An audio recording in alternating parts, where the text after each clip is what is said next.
destiny of America is always safer in the hands of the people than in the conference rooms of any elite. Sam Seder. They are unanimous in their hate for me, and I welcome their hatred. We must guard against the acquisition of unwarranted influence, whether sought or unsought, by the military-industrial complex. The Majority Report with Sam Seder. Ever get the feeling you've been cheated?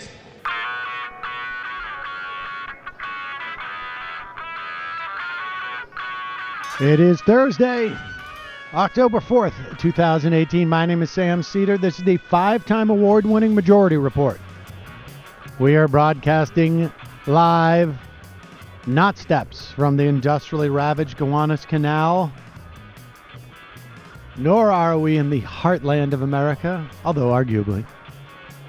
But instead, I am live at the Mass Torts Conference 2018 in Las Vegas, Nevada.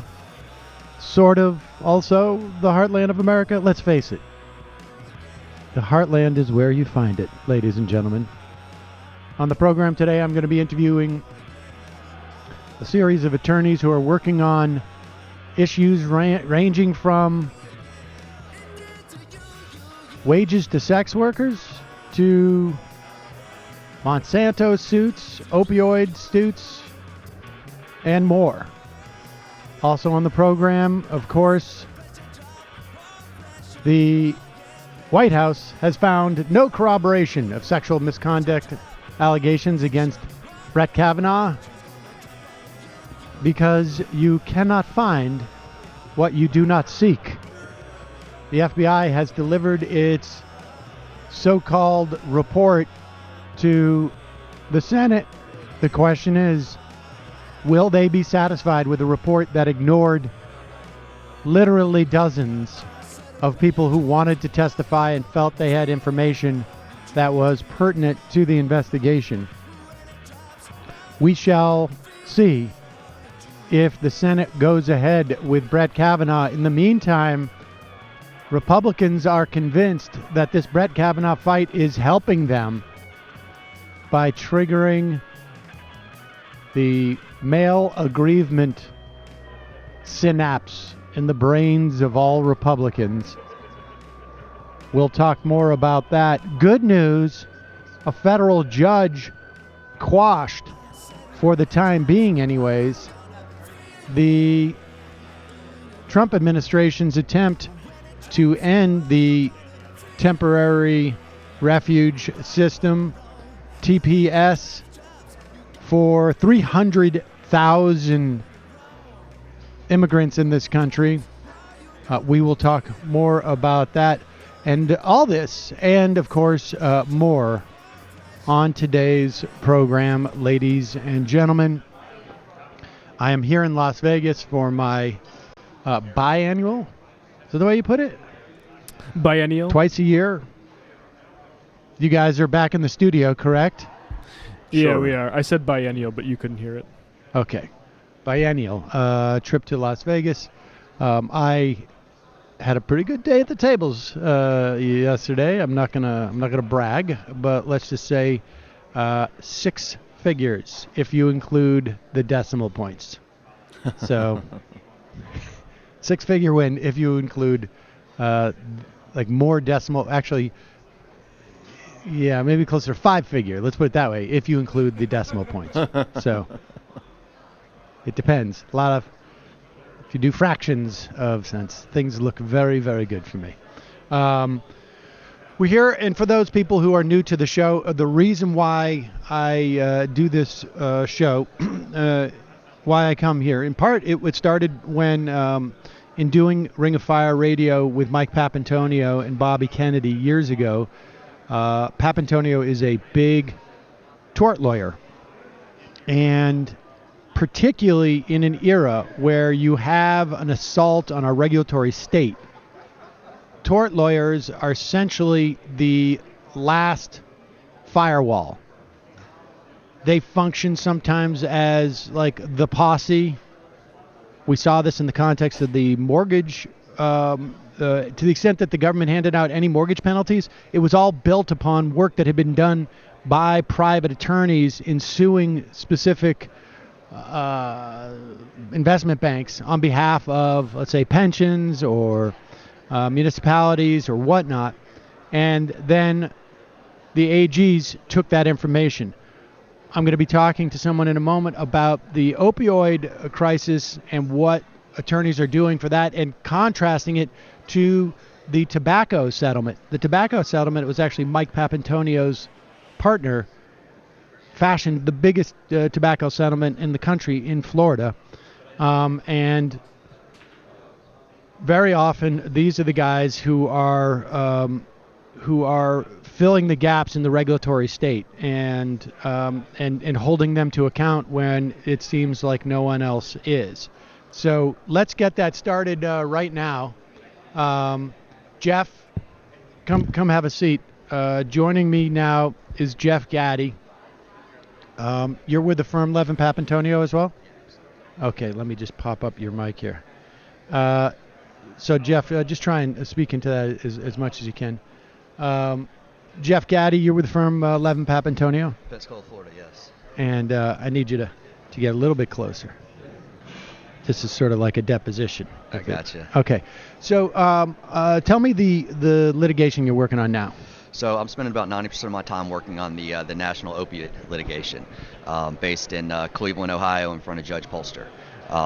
There are a bunch of different plaintiffs in the case, but the vast majority of the cases involve local governments, cities and counties who have brought lawsuits against the manufacturers and distributors of opioids, alleging that those bad actors are primarily responsible for the harms of the opioid epidemic.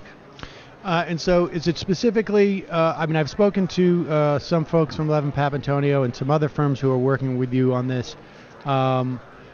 Is it specifically the manufacturers, specifically the distributors? It's both, and there's different theories against each respective group. Let's start with the theories against the manufacturers, because I know a little bit about the distributor one, but the manufacturer. Sure. So the manufacturer theory is essentially a false marketing, misbranding, false representations type case. Opioids is essentially morphine. Morphine's been around for centuries. It had always been known that morphine and the morphine equivalent, which is what you find in Oxycontin, Vicodin, all these other drugs, was highly addictive. And what happened is back in the 90s, early 90s, the pharmaceutical manufacturers figured out that if they could convince the medical community that these drugs were not addictive, that instead of the drugs being properly used for 2-3 day post-surgery type pain, cancer pain, if they could convince the medical community these drugs were not addictive, they could get doctors to write scripts for 30, 60, 90 days. And you can quickly imagine what that does to their bottom line. And so what did they do to the products when they manufactured it? I mean, they just put like some type of coating on it that supposedly was time released? Is that the theory that they had? Like, I mean, when they showed up and said, oh, we have a new type of highly addictive substance, but this one's not. What's the story they told about that? So sure, there's definitely a story there, and Purdue Pharma is the company that gets the most headlines and is kind of perceived as being one of the worst actors in this area. But they introduced OxyContin to the market in January of 1996, and from there was a history. Originally, the drug was immediate release. You take the pill and you immediately get the release of the narcotics into your body. There was very quickly a immediate rise in abuse, addiction, deaths from opioid overdoses. So I remember Rush Limbaugh. I mean, not to point any fingers on any one person, but Limbaugh was in trouble for doctor shopping and going around taking out $9,999 that he's supposedly giving it to his cleaning lady. Sure. And so look, that's one of the things about this addiction is it is gender blind, racially blind, economically blind. Anybody can fall victim to this. But yeah, so over time, these companies started adding some of these coatings to the pills, advertising them as extended release drugs. Where those failed was users quickly found out they could simply crush the pills and get all of the high right away. What made that such a bad scenario is that by making them extended release, they made the pills more potent. And so now you have these pills out on the market, which, before were smaller doses. Now you have the larger doses that the addicts very quickly figured out how to abuse those, and people who had become addicted from starting out on what they thought was maybe a prescription that they actually needed. Okay, and so that's the theory for the manufacturer, is that you mislabeled this. You said it was non-addictive. It was addictive. Correct. And the theory for the distributors, like the McKessons, what's the theory on the cases in regards to the distributors? Sure. So ever since the Controlled Substance Act was written back in 1970, all distributors have had a duty to be on the lookout for, to detect and report to the DEA any suspicious orders of opioids, and that term is defined within the statutes and regulations. Essentially, the way to just kind of boil it down to its basics is that the distributors had a duty to prevent the creation of pill mills. Obviously, they failed miserably. The stories that have been widely publicized about the large number of pills going into small communities in West Virginia, in Kentucky, some of the outrageous stories from South Florida, some of the video that can be seen that's taken on cell phones of folks inside pill mill clinics where you have lines around the building with folks looking for pills. Those were the jobs of the distributors, was to be on the lookout for that activity, and they failed. So and they've been caught failing. McKesson's been fined multiple times for violations of this specific act. Walgreens, who most people think of as a pharmacy, all of these chain pharmacies have their own distributor wing. So Walgreens for a long time was supplying their own Schedule II drugs to themselves.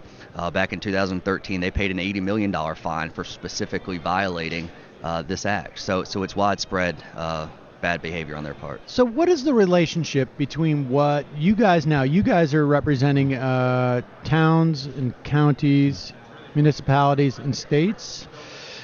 So the vast majority of the cases that are pending in Cleveland, are on behalf of cities, towns, and counties. There is one state that's in that litigation. That's the state of Alabama. They thought that one thing that's kind of unique about attorney generals is they never have to be in federal court. They can always file their cases in state court. Alabama decided that federal court in Cleveland was the best place for them to be. So the litigation that's proceeding there is primarily local governments. There are many state attorney generals who have brought their own claims in their own states. There's about an equal number that have not. So you're bringing a federal claim? Absolutely. Okay. Absolutely. You're bringing a federal claim, and all right. Well, so, and I want to get to a little bit more into your plaintiffs, and it's interesting that Alabama felt like we're not going to get a fair shake maybe with our own state judges, because, I mean, am I interpreting that right? I don't represent the state of Alabama. I certainly wasn't privy to the conversations that led to their decision to go into the MDL. So you could speculate as much as you like. But, all right. Let me ask you this then. If I was to speculate that the Attorney General in a specific state wants to join a federal action instead of taking it at home, it's probably because they think that their judges are probably too predisposed to ruling in favor of the corporate interests. Is that possible? Sure. I think the other thing that's also possible is they look at the opportunity to be a leader in the MDL, and they, the Judge Polster has appointed them as one of the briefing track cases. So they've filed the motions to dismiss have been briefed in their case, and Alabama had the opportunity to respond for that, and it certainly put them in a position of prominence on a national basis, and as it relates to the litigation. So again, I can't say. I was talking hypothetically. I understand. Okay. I understand. All right. Well then, all right. With that said, so how is what you are doing different from the the tobacco settlement? What's the? I mean, and just characterize the tobacco settlement for us, and then go into that. But let me. And in fact, before we do that, does the history of these companies, particularly the distributors, having paid fines, does that mitigate their culpability, or does that help you in having to say, like, well, I don't even have to prove that they broke the law, because the fact that they paid a fine is indication of that. I just need to prove that they actually caused damages because of those actions that they already copped to. Yeah, it's definitely the latter. Those those actions and those civil findings by administrative law judges they boost our case. What makes it even worse is there are multiple times where these companies were sanctioned by the government. McKesson back in 2007, again in 2016. So you have almost a decade's worth of conduct that did not change as a result of them paying a fine back in 2007, and they're not the only ones. So they boost our case because they show notice to the company. They tell the company, hey, the DEA came in and said what you're doing is wrong. You're doing it the wrong way, and it's so serious that we're gonna financially penalize you for it. And what we've seen over and over again is the conduct did not get better. Wow. Okay. All right. And so, explain to me, characterize the tobacco settlement and explain to me why this is different. Sure. So we talked just a moment ago about attorney generals bringing cases versus the local governments, and the tobacco settlements were completely and totally driven by attorney generals. I mean, my firm was very involved in the tobacco litigation. Fred Levin was involved in writing the Medicaid Third-Party Recovery Act in the state of Florida, which paved the way to allow attorney generals to bring those types of claims. So we've certainly done both. The difference is that the tobacco litigation was 100% driven by the AGs, and the money, for the most part, that was recovered in those litigations went directly to the state legislatures to be distributed as they saw fit. The local governments had almost across the board no recovery and no say in how those funds were spent. We see the opioid crisis very, very different. We believe that while states do have losses and do have some damages, we feel that the vast majority of the damages that are suffered by governments is by the local governments. They're the ones that have to deal with the jails that are overcrowded. They're the ones who have to deal with the addicts that have nowhere to go to get help. They're the ones that are running out of beds in their treatment centers and need to build more treatment centers. They're the ones dealing with the unemployment issues when people can't pass a drug test because everybody's become addicted to these drugs. So we very much feel that it's a local governmental issue, and so at this point in the game, there's about 12 to 1,400 cases right now in Cleveland. Vast majority of those are local governments. They're going to have a very, very prominent role in how this case plays out. Okay, so ultimately what will happen is there'll be a couple of cases that will be tried, probably, and those cases will establish a round figure in terms of a number, and that number is in relationship to the damages that specific town has suffered. We have 10,000 cases of addicts. We have an algorithm that suggests they're going to need X number of years of treatment, some Y number of years of like lifetime treatment. It also means that we have a Z number of kids that are going to be dealing with this stuff, and so you create that algorithm and that number. And so, and then essentially at one point at the end of the process, the hope is that number is presented to McKesson by court and says, this is what you're responsible for. This is how it gets divvied out based upon how much damages people have suffered, individual plaintiffs have suffered. How much, and I get the idea of like the tobacco settlement, the money went to the state legislature, and if they had a deficit, they just used to plug a hole in the deficit. If they had roads they hadn't repaired, they fixed those roads instead of doing stuff that is a direct result of tobacco in their state. Maybe pay more for Medicaid or whatnot. In this instance, are there any safeguards or mechanisms to make sure that the money that comes in, ultimately, if you prevail, will go to those specific types of programs locally that will serve addicts. You know, one of the things that was fascinating to me was as I went around the country over the last year or so and talked to different cities and counties about this litigation and tried to educate them on it so they could make a determination as to whether or not they wanted to participate. One thing that I heard over and over again was exactly that. How can we ensure that any funds recovered from this litigation are used to properly address the crisis? I don't know how that's going to work out. I think we're too early in the game to verify that for sure. But as we've always talked about this, we want to see funds go into 3 areas. First, education. We think it's super important to get into the school systems, educate the kids that the pills in the cupboard are just as dangerous as a heroin needle, and if a needle goes on their arm one time, it's not going to be the last. Second, law enforcement and jailing. I mean, this is not a problem that law enforcement can solve, but it's a problem that they need resources to get through this scourge of addiction and addiction-related crime that's occurring in all these communities. And then third, and most importantly, is substance abuse treatment. We have to have a way to treat these people that have become addicted because of the bad conduct of these companies. Jeff Gaddy, thanks so much for your time. I really appreciate it. Yeah, thanks, Sam. All right, folks. And we're going to have someone else sitting down in a moment to talk to us about a wage case, apparently that is in Ohio. But the opioid stuff is going to be interesting to watch, and they have expanded the playing field, I guess. Here we go. Yeah, Steve? Okay, have a seat. Okay. Oh, we're live right here. Okay.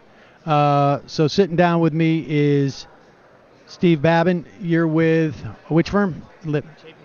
Okay, could you hold on one second? Sorry. Say again? Chapin Legal Group. Okay, and Steve Babin from the Chapin Legal Group. And Steve, you're working on an interesting case that has to do with wage. Tell us what it's about. Yeah, it's a case where we have sued 30 strip clubs in Ohio for illegal pay violations and civil conspiracy and antitrust violations. It's pretty simple. Essentially, what happens in a strip club is strip clubs either treat dancers as independent contractors or as what they call them in Ohio, tenants. And that's just a way to get away from having to pay them any wages at all. They have to pay a number of fees that are illegal. They got to pay to come in and dance. It's called a house fee or a dance fee. They got to pay a percentage of any individual dance that they do for a client to the club. They have to tip out to the DJ, the bartender, the bouncer, the manager, and by the end of the night, they end up with very little cash in hand. Is what so happens. They're doing. I mean, let's face it. In the context of a strip club, they're doing the work that is bringing people into the establishment, right? I mean, they're the reason why people are there, and they're getting screwed in terms of their payment. That's absolutely right. They're bringing in the business. There's no doubt about that. That's why people go to strip clubs, is to see the dancers. And in Ohio, it's an antitrust claim. So the antitrust laws basically say you can't unfairly restrict the free market. And with a strip club organization, what you have is you have a Club A that says, look, we're going to pay everyone zero wages, and that doesn't make sense unless all the clubs join together and agree to do it. If you have Club B that's paying wages and giving them extra money, well, then all the girls are going to go dance at Club B, and Club B is going to make all the money. So these guys have agreed to fix the wages, and they do it through what we think is through a strip club trade organization in Ohio. There's one main organization, it's their trade organization, and they audit the clubs to make sure that they're in compliance with not paying the girls any wages at all. So wait a second. So how does that work? I mean, they all agree to be members of this consortium, and then the consortium goes around and just makes sure that nobody is paying a fair wage to their workers. That's essentially it. Yeah, they audit other things, and they also maintain a blacklist for any of the young women that want to stand up and maybe ask to, get the same rights that you and I would get under the law. Has there been any attempt to unionize on behalf of these dancers? That's interesting. I have a client. Our case is Ohio-based. One of our clients is in Chicago, and she's working in Chicago now, and she has a website. I think it's Stripper Labor Union Rights, and she has tried. So there's been some attempt.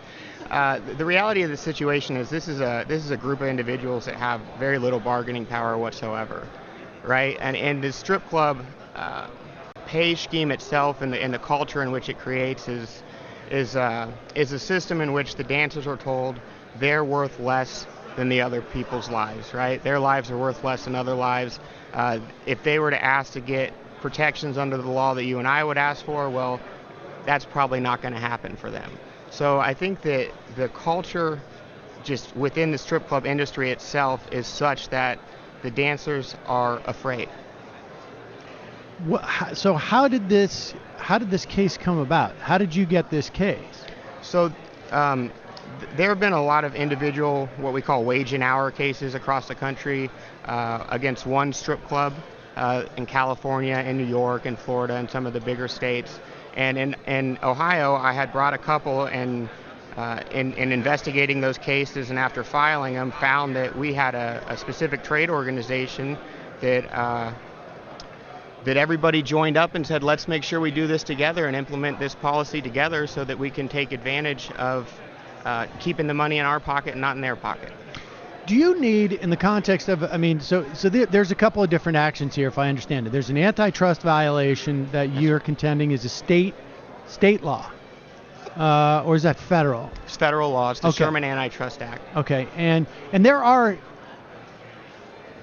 state versions of antitrust in some states. I don't know what Ohio it is in has Ohio. one, yeah. Okay, so you could theoretically bring it under both those laws, and then secondarily, you're also charging that they are misclassified as contractors and are not getting Social Security wages. Right? They're not getting any wages at all. So it's a claim under the Fair Labor Standards Act, and it's essentially a minimum wage claim. What we're claiming is that in a free market, these dancers would be paid at least minimum wage, and that's what the individual Fair Labor Standards Act cases argue, that you can't classify these young women as independent contractors. They're employees. There's no doubt about it. They're employees. You determine when they come into work. You determine what their schedule is as far as the times they come into work, the days they come into work, the amount they can charge for tips, the amount, or for dances, the amount they can charge for drinks, and that makes them an employee. They're not an independent contractor. And if you have an employee, you got to pay them minimum wage at least, and they pay them zero. Are there any other, laws or statutes or principles, the theories that you're suing on? So we have Fair Labor Standards Act, the Ohio State equivalent, antitrust, the Ohio State equivalent, and then civil conspiracy. And what is the civil conspiracy? Is that a sort of an extension of the antitrust issue? It's essentially an extension of the antitrust issue. It also, the antitrust issue also encompasses the blacklisting of dancers. So they maintained a blacklist. During these audits, if a club had hired a dancer that was on the blacklist, they basically would get a demerit, is my understanding. Now, wouldn't that be a violation of the National Labor Relations Act too, or is it because they're not unionized? There's no. That's a great question. I think it would be because they're not unionized. It's probably not a violation of the national. It's worth looking into. But all right, let me ask you this: in terms of antitrust, do you need to prove that there's a, and it appears that there is a vehicle, but do you need to prove that there is a vehicle and that there has been a mutual expressed understanding that we're going to all treat our dancers in this way, or do you just need to show that there's a de facto sort of a situation where all the dancers are being treated that way? I can prove either, but in our case we have the first, which is a per se violation. But you can prove either, but which one do you need, or are both sufficient? I think both are sufficient, but here we have a per se violation because there are essential elements of the conspiracy that the clubs have agreed to, and those elements are reflected in the contracts girls sign when they come in and dance. They zero wages. You're a tenant or an independent contractor. You have to pay a house fee. There are certain penalty fees if you come in late, if you don't wear the right clothes, things of that nature. And because all the contracts are the same and they all discussed it in the trade organization, it's a per se contracted violation of antitrust laws. How much, when you look at this, is like how much is the cases you've seen like Uber implicate something like this in terms of like misclassification, or does it not? Ask me again. Uber and those type of like car driving services, how much of what has been established in the context of those cases pertain to what you're doing, at least on the wage side? Sure. I mean, the Uber case is helpful. You know, the Uber case is it's the same type of case. It's an independent contractor case under the Fair Labor Standards Act. I think Uber is a bit more complicated because so the Uber argument is that the Uber drivers have they can make their own schedule, right? They can work whenever they want, and that's the strong argument in the Uber case. And the argument against that is, well, you know, the nature of your business is Uber drivers. That's it. That's the only business you have, so they're your employees, right? And the dancer context, well, we have both, right? That is what your business is about. It's about people coming to see your dancers, and you dictate their schedule. Right. So. So what ends up being the remedy here? I mean, do you break up their cartel? Is there, would the government step in and say, like, we're going to monitor for the next 10 years that there's some type of disparity in the way that you pay, or that you all pay in a proper way, or? So I think the remedy, the first remedy is that you're going to get the dancers paid back minimum wage for every hour they worked, 3 years back, times 2 for liquidated damages. The injunctive relief or the remedy moving forward,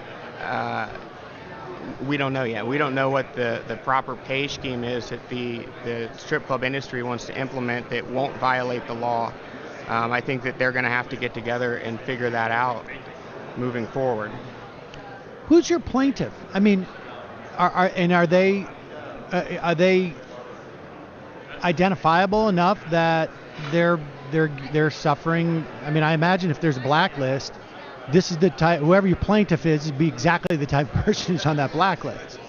Yeah, so we have a plaintiff that was blacklisted, and then we have plaintiffs that have danced at clubs and been paid no money. And the reality too is, you know, we're not in Las Vegas, we're in Ohio. And our strip clubs, I'm sure we have some nice ones, but we have some not so nice ones too. And these dancers will leave with, you know, less than $100 in their pocket a lot of the time. So it's not even a livable wage at the end of the day. So that's really the other violations. They're not making enough money to even live. And where is the case now? And do you see this as a case that maybe, I mean, is this a problem unique to Ohio? The case right now is in the Southern District of Ohio in front of Judge Marbley. It is the pay system, I don't think, is unique to Ohio. The conspiracy component and the trade organization may be unique to Ohio. We know that our conspiracy claims consist of members of the Ohio Strip Club Trade Organization. I don't know what other states do. They may have similar trade organizations with similar policies as well. So it's possible, if you guys get a favorable outcome here, we're going to hear about this case taking place in Arkansas, in Tennessee, in Illinois. I think it's possible. Interesting. It's possible. And when will we have a notion of where this case is going to end up landing? It's a fairly new case right now. I think it's going to take some time. It's going to take some time, probably a year, before we really know what this case looks like, what the real facts are going to be, as far as is it a model that we can take state to state. Are you looking for more plaintiffs at this point, or do you not need more plaintiffs? Just everybody in that class, you're able now to go forward with the case. You have enough plaintiffs, and in the event that you win, presumably the list of all the people that these strip clubs has that they've employed as dancers, they'll all get some type of notice saying, in the event that you win, you are due a settlement of X number of dollars. That's right. So we don't need more plaintiffs. I think we have a good number of, what we call representative or named plaintiffs, and those are young women that are going to participate actively in the lawsuit. And then when we get a list, we'll send them out notice and tell them your rights have been violated. You're entitled to hopefully a settlement figure of X amount of dollars. Well, good for you guys. There's, certainly people who work in any type of sex industry-related jobs have very little leverage, it feels like, and are easily taken advantage of, it seems. All right, what firm are you from again? I'm sorry, Steve. Chapin Legal Group? Chapin Legal Group. That's right. Steve Babin, thank you so much for your time today. I really appreciate it. Thank you. Good luck, guys. Thank you. Sort of a fascinating case, and particularly in the context of how much we hear. There's been like a I guess a renewed push to marginalize sex workers in the Stormy Daniels era, it seems to me. I feel like after that I should say hell yeah in the absence of Jamie. I was gonna say I am so bummed that she's not there. Well, and also the activism against and I'm forgetting the names right now. Was it the anti Sesta Fosta? Sesta Fosta. Well, we're going to be talking. In fact, I think our next guest, they're doing some stuff on human trafficking here, and I'm not sure exactly what the take is. And our next guest, she's not going to be here for another 10 minutes or so, and so we'll do a little bit of sound. I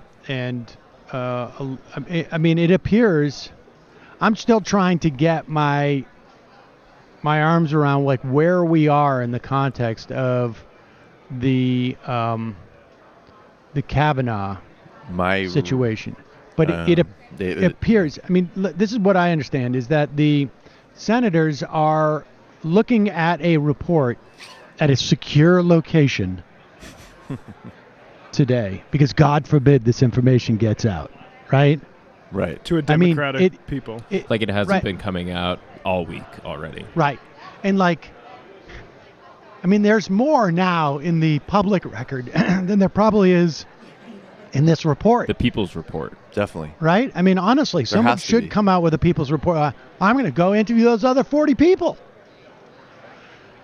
But the idea is we have to keep it secret because we need to make it seem like it's real. And we have to trust the FBI. We need to, so it's either being kept secret to protect Kavanaugh, or it's either being secret to protect Kavanaugh. Here is Mitch McConnell on the floor of the Senate. He said this morning. Is this right? Last night. Last night. Anticipating that people would see this report. Now, when you look back at the president going out and mocking Blasey Ford the other night, you got the sense that he thought the report was going to be limited enough that there would be an absence of more information that would implicate Kavanaugh, right? Because if you interview few enough people, then of course there will be an absence of new information. But here is Mitch McConnell. And now senators will have the evidence collected by this additional background investigation for their consideration as well. Members will have the opportunity to review investigators' records, and as is the standard procedure designated, judiciary staff members with the required clearances will be authorized to brief members. There'll be plenty of time for members to review and be briefed on the supplemental material before a Friday cloture vote. So I'm filing cloture on Judge Kavanaugh's nomination this evening so the process can move forward, as I indicated earlier this week. Okay, and so there's Mitch McConnell very somberly telling us that we've got to move forward the process. And Matt, if you can up my sound so I can hear that a little bit better next time. That was, and the iPhone apparently was from that Senate chamber. Yeah, well, it was from Mitch McConnell's pocket, Yeah, it was actually. from Mitch McConnell's pocket. Just as I have a question for you strategically, Sam. Do you think it was a mistake to hang so much on? I mean, it was very effective in the questioning when he wouldn't agree to an FBI investigation. Obviously, that along with everything else, like the constant lying, made him look terrible. But do you think it was a mistake to hang so much on that specific maneuver when you could just sort of turn in a limited FBI investigation in such a short period of time that didn't really yield anything? Was it a mistake for the Democrats to zero in on that so much, or no? I said at the time they needed to do two things. The FBI thing was super important to get people like Manchin and Flake and whatnot to make it about procedure, right? Right. I mean, we have been saying this since day one, that to get the first round of people you need to get, it has to be about procedure. It cannot be ideological. Right. And then you focus on Murkowski and Collins on more substantive issues. For Murkowski, it's and by substantive issues, I mean issues that will impede their reelection. Right. Murkowski's very worried about native indigenous people in Alaska who have issues with Kavanaugh for multiple reasons, not just over these sexual harassment claims, but other issues that it dealt with their land, I believe. And Collins, of course, it's Roe v. Wade. They should have, I think, in the questioning, they clearly had coordinated what they were doing in terms of the FBI, and I think that was good. That was the one that was effective. They also needed to hammer him on one specific lie to show that he's a liar. Right. And look, at the beginning of this, I also speculated that maybe, and it was one of those, sort of, I will concede up front, sort of wild speculations that who knows. But according to Ryan Grimm, it was not leaked from Dianne Feinstein's office that Kavanaugh existed. I mean, that Blasey Ford existed. I suspect it was one of the lawyers that she met with around town, maybe. It's possible, or somewhere in that process. It could have been one of her friends who did it. But at the time, it also struck me as maybe not a bad thing for the Republicans to leak, because what could happen is what seems to have happened on some level, which is that an entire political party that certainly, I think, propelled Trump to victory.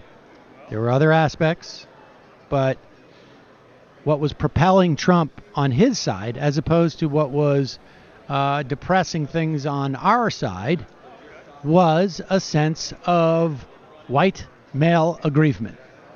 And this fit perfectly into that narrative. It's not so much that they're worried about the seat on the Supreme Court. It's just that, we cannot let the feminazis take out another white man, because if that happens, I could be next. You're talking about the new polls coming out about, the enthusiasm gap narrowing?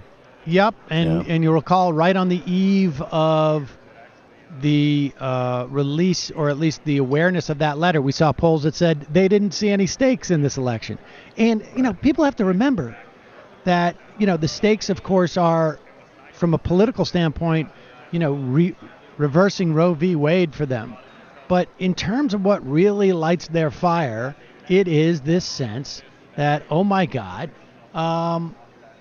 if this white guy doesn't become the great man he's destined to be, can I become the great man that I'm destined to be if I know that there's all these feminazis out there? And I think that's a lot of what we're seeing. And so I don't know if that goes away if Kavanaugh gets. I mean, the problem is that from the Republicans, from a strictly electoral side, if they vote Kavanaugh in, they lose that aggrievement. There's nothing worse for conservatives than to win in terms of politically. However, that is a huge price to pay for the left for decades. if they don't win this fight, it's going to be because Murkowski and Collins and Flake, or two of those three, vote against him. And they'll try and do it on process grounds, but I don't know how they'll be able to Collins manage to do and that. Flake have both said they called the investigation thorough. So that, to me, I mean... Yeah, that suggests I think that that's is not looking good at all. right. So I guess we'll see. You got your person there? Yes. Okay, go ahead. I have a Sorry. guest now. We will ahead. continue this conversation in a moment. Joining me now is Becca Timmons. Becca, welcome to the program. Hi, thanks for having me. Becca, where and which firm are you with? 11 Papantonio in Pensacola, Florida. Okay, so you guys, 11 Papantonio, starting to work on the question of human trafficking. What are you guys doing in that area? Well, it's an emerging area. It's brand new, but we're looking at holding the instrumentalities and the tools that human traffickers use every day to carry out their criminal enterprise. I mean, they use the same things you and I use every day. They use hotels, airlines, they use the internet. And we think pursuing these platforms that host the content of either ads for human trafficking victims or using websites to solicit human trafficking victims, we think that there's a cause of action there. Okay, let me ask you about this, because this has been of some controversy in our circles. SESTA and FOSTA. That's correct. I am of the perspective that there are problems with SESTA and FOSTA insofar as by preventing, I mean, aside from free speech issues, right? Strictly looking on the specifics of this issue, that by preventing or holding liable Backpage for ads that are in Backpage prevents them from hosting these ads, and then it makes it that much harder for activists and entities that are trying to save people who have been human trafficked to track them down. That it goes into darker corners that unless you're a client in the past or you have some other connections, you wouldn't be able to find quite easily, and it makes it just harder. It pushes it into the shadows even more, makes it harder to identify who has been trafficked. Right, and that has been suggested among many other issues, and FOSTA-SESTA is going to endure its fair share of constitutional challenges, rightfully so. It's not perfect by any means, but there are a lot of activists for sex workers, for legitimate sex workers in the sex industry, that, hey, you're putting us in danger. You're chasing us back to the street corner where we're can easily be threatened with violence. And the other argument has been that we're now chasing these internet ads into the dark web. Right. And that the recourse there and the tools we have are even more limited. But it's early. This has only been since April. And depending on who you ask, and some people will say, oh, look, we've eliminated all of these sex trafficking ads from the internet. Well, we don't really know yet. It's yet to be seen. Well, it's great if you've gotten rid of the ads, but that's not the point, is it? Right. The idea is that's great. You get rid of the ads, you've made the problem worse. But again, we're not sure what the impact will actually be on it. Okay, so how do you go about, you want to hold these platforms that make it possible for people with sex? So that could mean banks, right? I mean, theoretically, people are taking their money and putting it in banks, but the banks would have to have knowledge that that's where it's coming from. So who are you targeting? Well, I think probably the most attractive and probably the most effective thing to target would be these internet websites through FOSTA-SESTA. And I mean, as we all know, prior to April of this year, you couldn't sue a internet service provider or a website for third-party content. And the Communications Decency Act, as we all know, Section 230, essentially created a safe harbor, saying that websites and ISPs aren't publishers, and that they essentially get a free pass under the First Amendment. But what FOSTA-SESTA allows us to do now is to hold anyone who benefits from sex trafficking liable, anyone who knowingly benefits. So theoretically, you're right. You could sue every single inch of fiber optic cable, saying that it facilitated human trafficking. But I think it's incumbent upon trial attorneys to use this wisely and not abuse it. All right, but isn't that going to cause the problem that we were just talking about? I mean, these ISPs are not going to host these things, and all of a sudden it's just going to be out of sight, right, and maybe out of mind, but it's still going to be going on. Right. So now we have this censorship and this huge chilling effect. Right. And now, like we said, we've driven it deeper underground. But I don't know if there's any evidence to suggest that's what's actually happening yet. It's only been on the books for 4 months. So yeah, it's absolutely possible. But it's also possible that it's still going on the surface web right under our noses. Okay, and so assume it's going on the surface web under our noses, and that's how you can sue people, right? Right. Its existence allows you to sue people. So, but what's the theory that this helps people who are being trafficked? Well, there's lots of anecdotes of kids being sold on Backpage.com. And the theory is this, is that it's unquestionable human traffickers use these platforms. 100% of kids in sex trafficking are sold online. And just in 2008, the FBI found 3,000 instances of children being sold for sex on Craigslist. So if we can make a dent just in that, I mean, that's 8,000 kids. Or you're not going to get it all in one fell swoop. It's going to be a piecemeal attack on this criminal enterprise, and we think that's a good place to start. So you're convinced that by limiting their ability to communicate online, if you can do that, that will help the underlying issue. Right. I mean, unquestionably, the internet is the biggest tool for them, whether it's luring victims or selling them. Are you going to? But I guess that becomes the question. I feel like maybe we're going around a little bit in circles. Maybe. Are you going to be able to do that? Like, it's one thing for you to be able to quash Craigslist, to bang Craigslist on this, or to bang the back page, but what's to stop I don't know, somebody who's setting up an exchange for a month. Right. I mean, but... And then just disappearing and not being an entity anymore. So we got to try. we got to try. But is there no other mechanisms that can do this? Following through as to traffickers and finding out, what airlines are actually, flying people? What regulations do they have to make sure that they're not transporting? Well, there is a civil mechanism for victims of human traffickers to sue anyone who facilitated their victimization. So there are other mechanisms outside of the internet, but the face of human trafficking and the way human trafficking works now has changed, just like with any business. So, like I said before, it's not so much that kids are getting snapped up or people are getting snapped up on street corners and then put up for sale, or that people are being moved in caravans and across state lines. This is, the front lines are on the internet, and they are, and we figure that it's the most visible, it's the most pervasive form that human traffickers use. And so this litigation is coming out of exclusively of the passing of SESTA and FOSTA. It would be the first of its kind. And there have been other lawsuits that human trafficking victims have sued, truck stops under the other common law civil, or not common law, but statutory recovery using other statutes. But yeah, to my knowledge, no one has used FOSTA SESTA in a human trafficking action. Who is your plaintiff in this case? Oh man, that's the difficult part.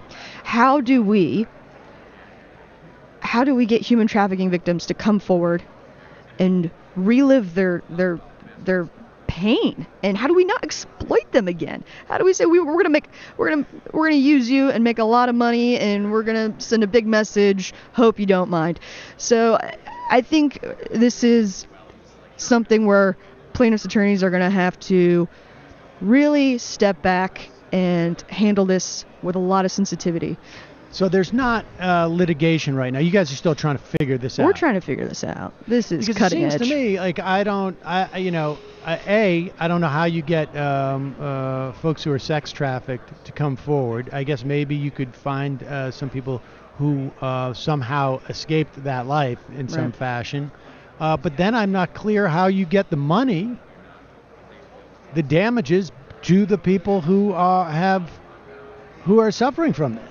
There is a statute that allows for recovery for monetary damages for anyone who facilitated human trafficking. But you're right, you can't put up a bus stop or an ad on a bench and say, hey, if you've been human trafficked, give us a call. That's not appropriate. That's not how we're going to do it. And isn't it the case that a lot of those people don't quite know that they would qualify as someone who's been human trafficked? Oh, certainly, and a lot of them haven't even escaped it. But I mean, they perceive themselves as, I'm just here and I came to this country, I had no money, and now this guy's making me do this. Like, they wouldn't necessarily even, perceive that they've been sex trafficked as much as that's a possibility. That is a possibility, and we think, if we just raise a little bit of awareness and we say, hey, this is what's going on, and hey, this is wrong, and that you're being a victim and you don't have to do this, then we've succeeded. Yeah, it's interesting. I'm curious to see where this goes. And Becca Timmons, I appreciate you coming in Thanks and talking for having to me. us about it. Please update us. I'll be here again. I'm curious to see where this goes. Thanks for having me. All right, thanks, Becca. So there it is. That is pretty nascent stuff, and I'm not quite sure how that pans out. I have a feeling Jamie would have liked our first guest, not so much the second one there. Yeah. She would have liked the first guest, not so much the second. Well, in terms of what they said, they're both nice people. She didn't like either of them personally, actually. All right, let's get back to what's going on with Kavanaugh here. So the dynamic is that, politically speaking, the Republicans are pretty happy. They feel like they have energized the lizard brains of their followers by showing the aggrievement that Kavanaugh has suffered. I don't know that we have any more sound on that, do we? Or we got Raj Shah saying like they didn't look into the drinking stuff. Yeah, let's take a look at this, because it's not just that they didn't look into the drinking stuff. I mean, there's no way to say that they did any type of comprehensive, never mind investigation or even inquiry. They spoke to 4 people. Literally there 4 are people. People who are clamoring to give information about this. And now I guess we're going to find out what Squee says, and Squee is a pretty important person in this. They spoke to Mark Judge. They spoke to PJ. And my understanding is they also spoke to Ramirez. Is that right? Oh, that's my understanding, yeah. Now, I don't know why you speak to Ramirez without speaking to anybody who could corroborate what Ramirez says. Like, that doesn't make sense to me. That sounds to me like they are, well, the only thing that you could give was uncorroborated information.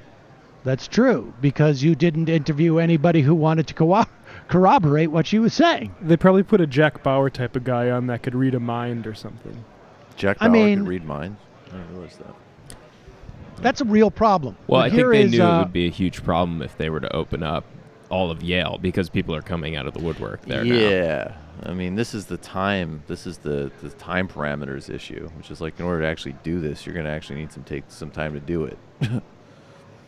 Well, I definitely think they could have done it. They didn't need 4 days to do 4 interviews, right? I mean, Right.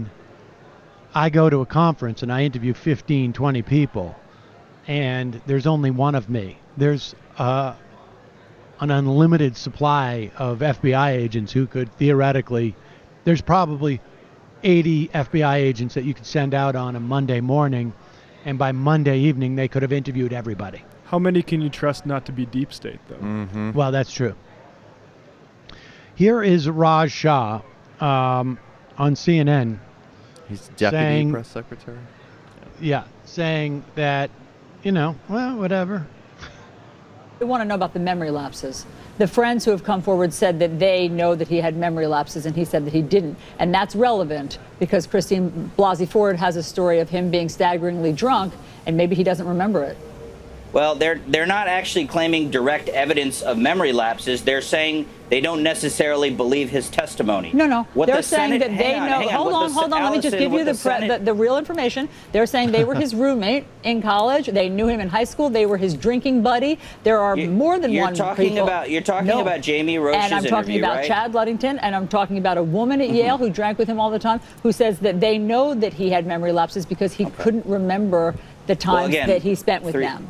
3 individuals, I guess that you're referring to, have claims about what he said or didn't do while in college. That is not what the Senate is interested in or asking about. Again, he's gone through 6 FBI background investigations. All these types of questions get thoroughly investigated throughout one's career. He's been entrusted with some of the most important jobs in government over the last 25 years with a very high-profile career. And all the folks that are demanding this type of an investigation in the Senate are Democrats who've already pledged to vote no. They don't want additional information to make a decision. They want to delay this process. Well, but all they do is shift the goalposts. It's amazing. Right. It's amazing. I mean, within the span of seconds, he's shifting the goalposts there. First of all, we're going to blow off all of the evidence in real time outside of the investigation that the guy lied constantly about his drinking. And then it flips at the end to, yeah, but this is all old news anyways. The stuff that he lied about we don't want to fully investigate is old anyways. Well, the bit about how he's been investigated multiple times for his previous jobs, why do we even investigate them after those in the first place then? Why even go past the first one? Why not just have one master investigation that happens for your first Well, and let me tell you job? something about the nature of those investigations. They are all limited in their scope to speaking to people that he has worked with professionally at that time. Yeah, and maybe like they look at some academic transcripts and some tax returns or something. It's not like some big forensic investigation. And, you know, the issue with someone sitting on the Supreme Court, the stakes are obviously much larger. And, you know, this is a guy who harbors the belief that the Clintons are out to get him. And this is payback. And that just seems like not exactly the temperament you want someone to have as a judge on the Supreme Court. But again, all this stuff that we're talking about there's just a certain amount of kabuki about it, right? Do you think that has to do with the impending investigation that's going to happen if Democrats take the House then? That they're trying to be so careful with what the parameters of this investigation as they've given it to the FBI? So that when more stuff comes out, they're like, oh, we didn't know about this. Yeah. I'm sure. Look, the game for Collins and Murkowski maybe flake to the extent that he wants to, I don't know, brand himself. You know, yeah, exactly. I mean, I don't, it's hard for me to think the way that these people think because it's just sort of demented. But the game for Murkowski and Collins is plausible deniability, right? They have to be able to say at one point, oh, we just had no idea. We had no idea that there was this stuff was there, and that,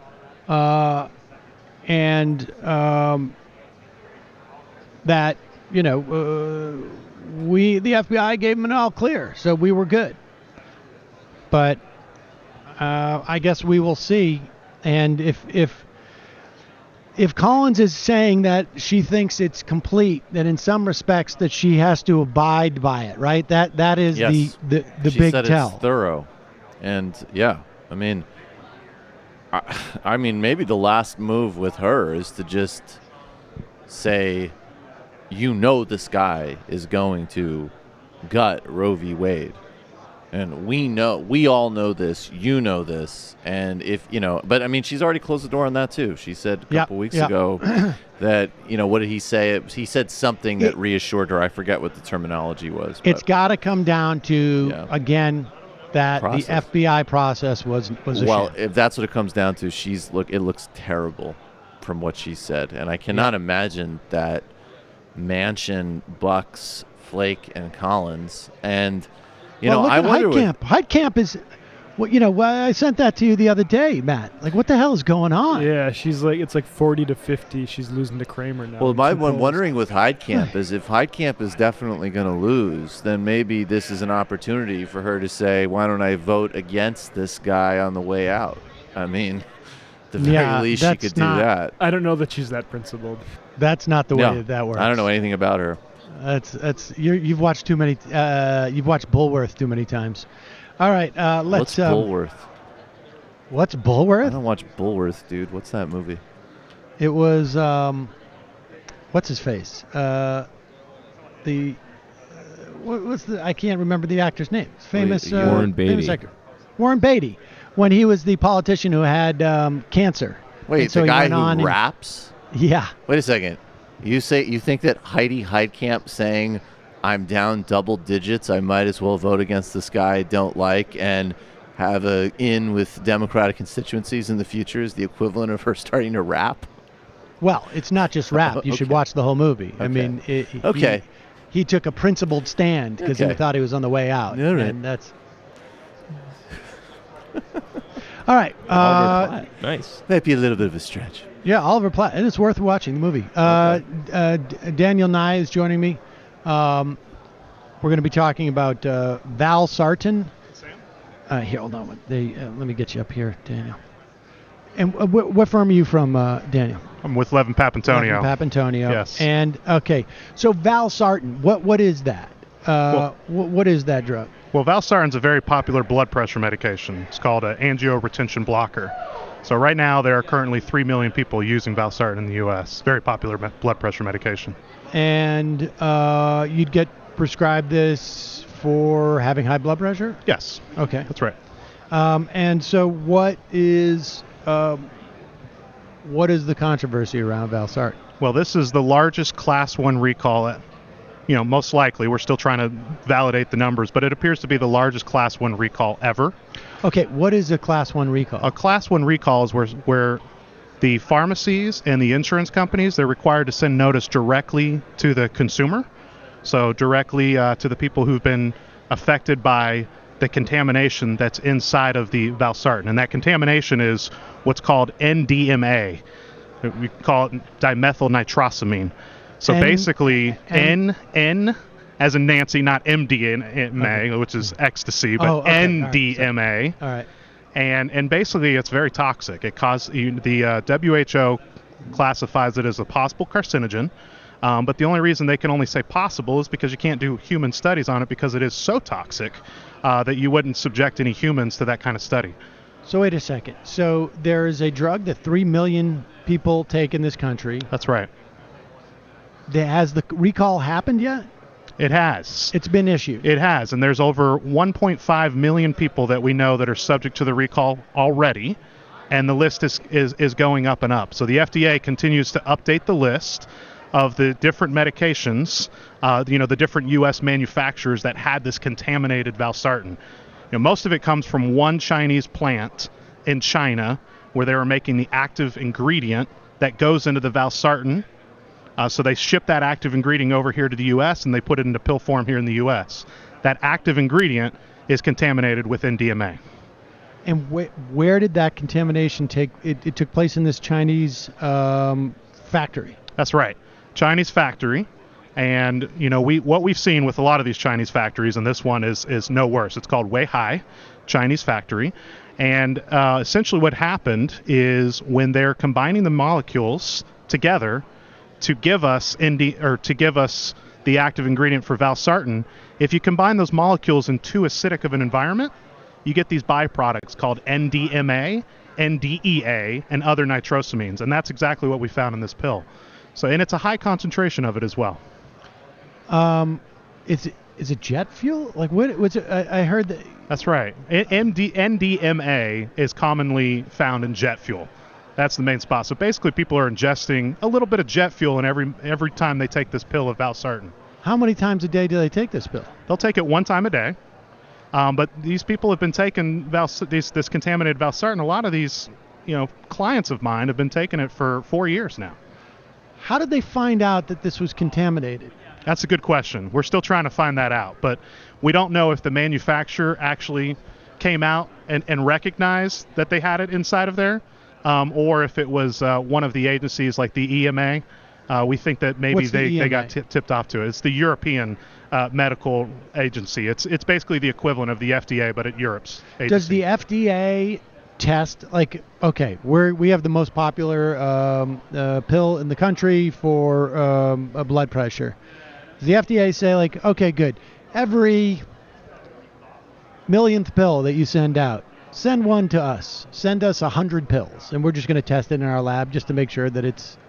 They don't do that at all. That would have caught the problem if they had done that in the last 4 years, but they don't do that. And now that they've been signaled to the problem... Is there any process that we have that can find that a drug is, never mind like long-term implications of a drug is unhealthy, right? I mean, obviously that involves more complicated studies, but just as like, there's no lead in this, there's no contaminants in this.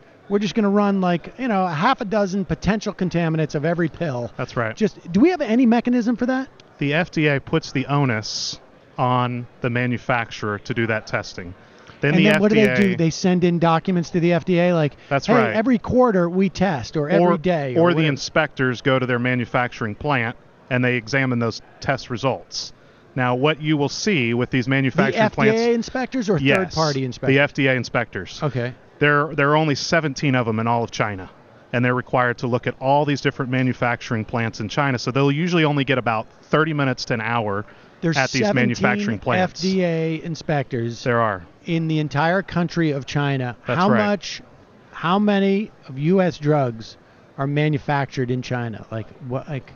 80% of the generic medications that we take here in the U.S.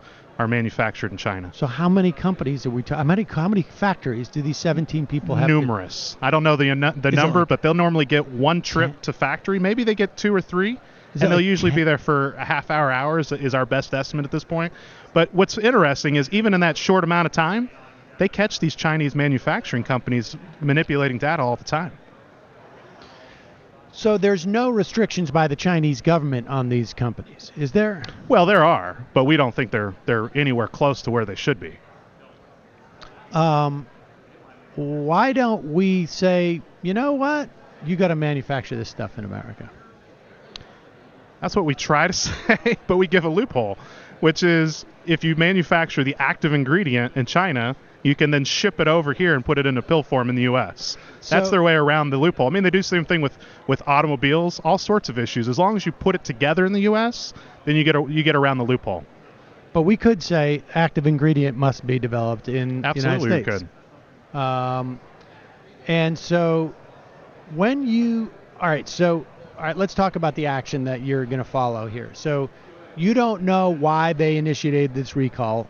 Ultimately, maybe you will find out in the context of discovery, right? That's right. We know that they issued the recall because there's MDMA in the pill.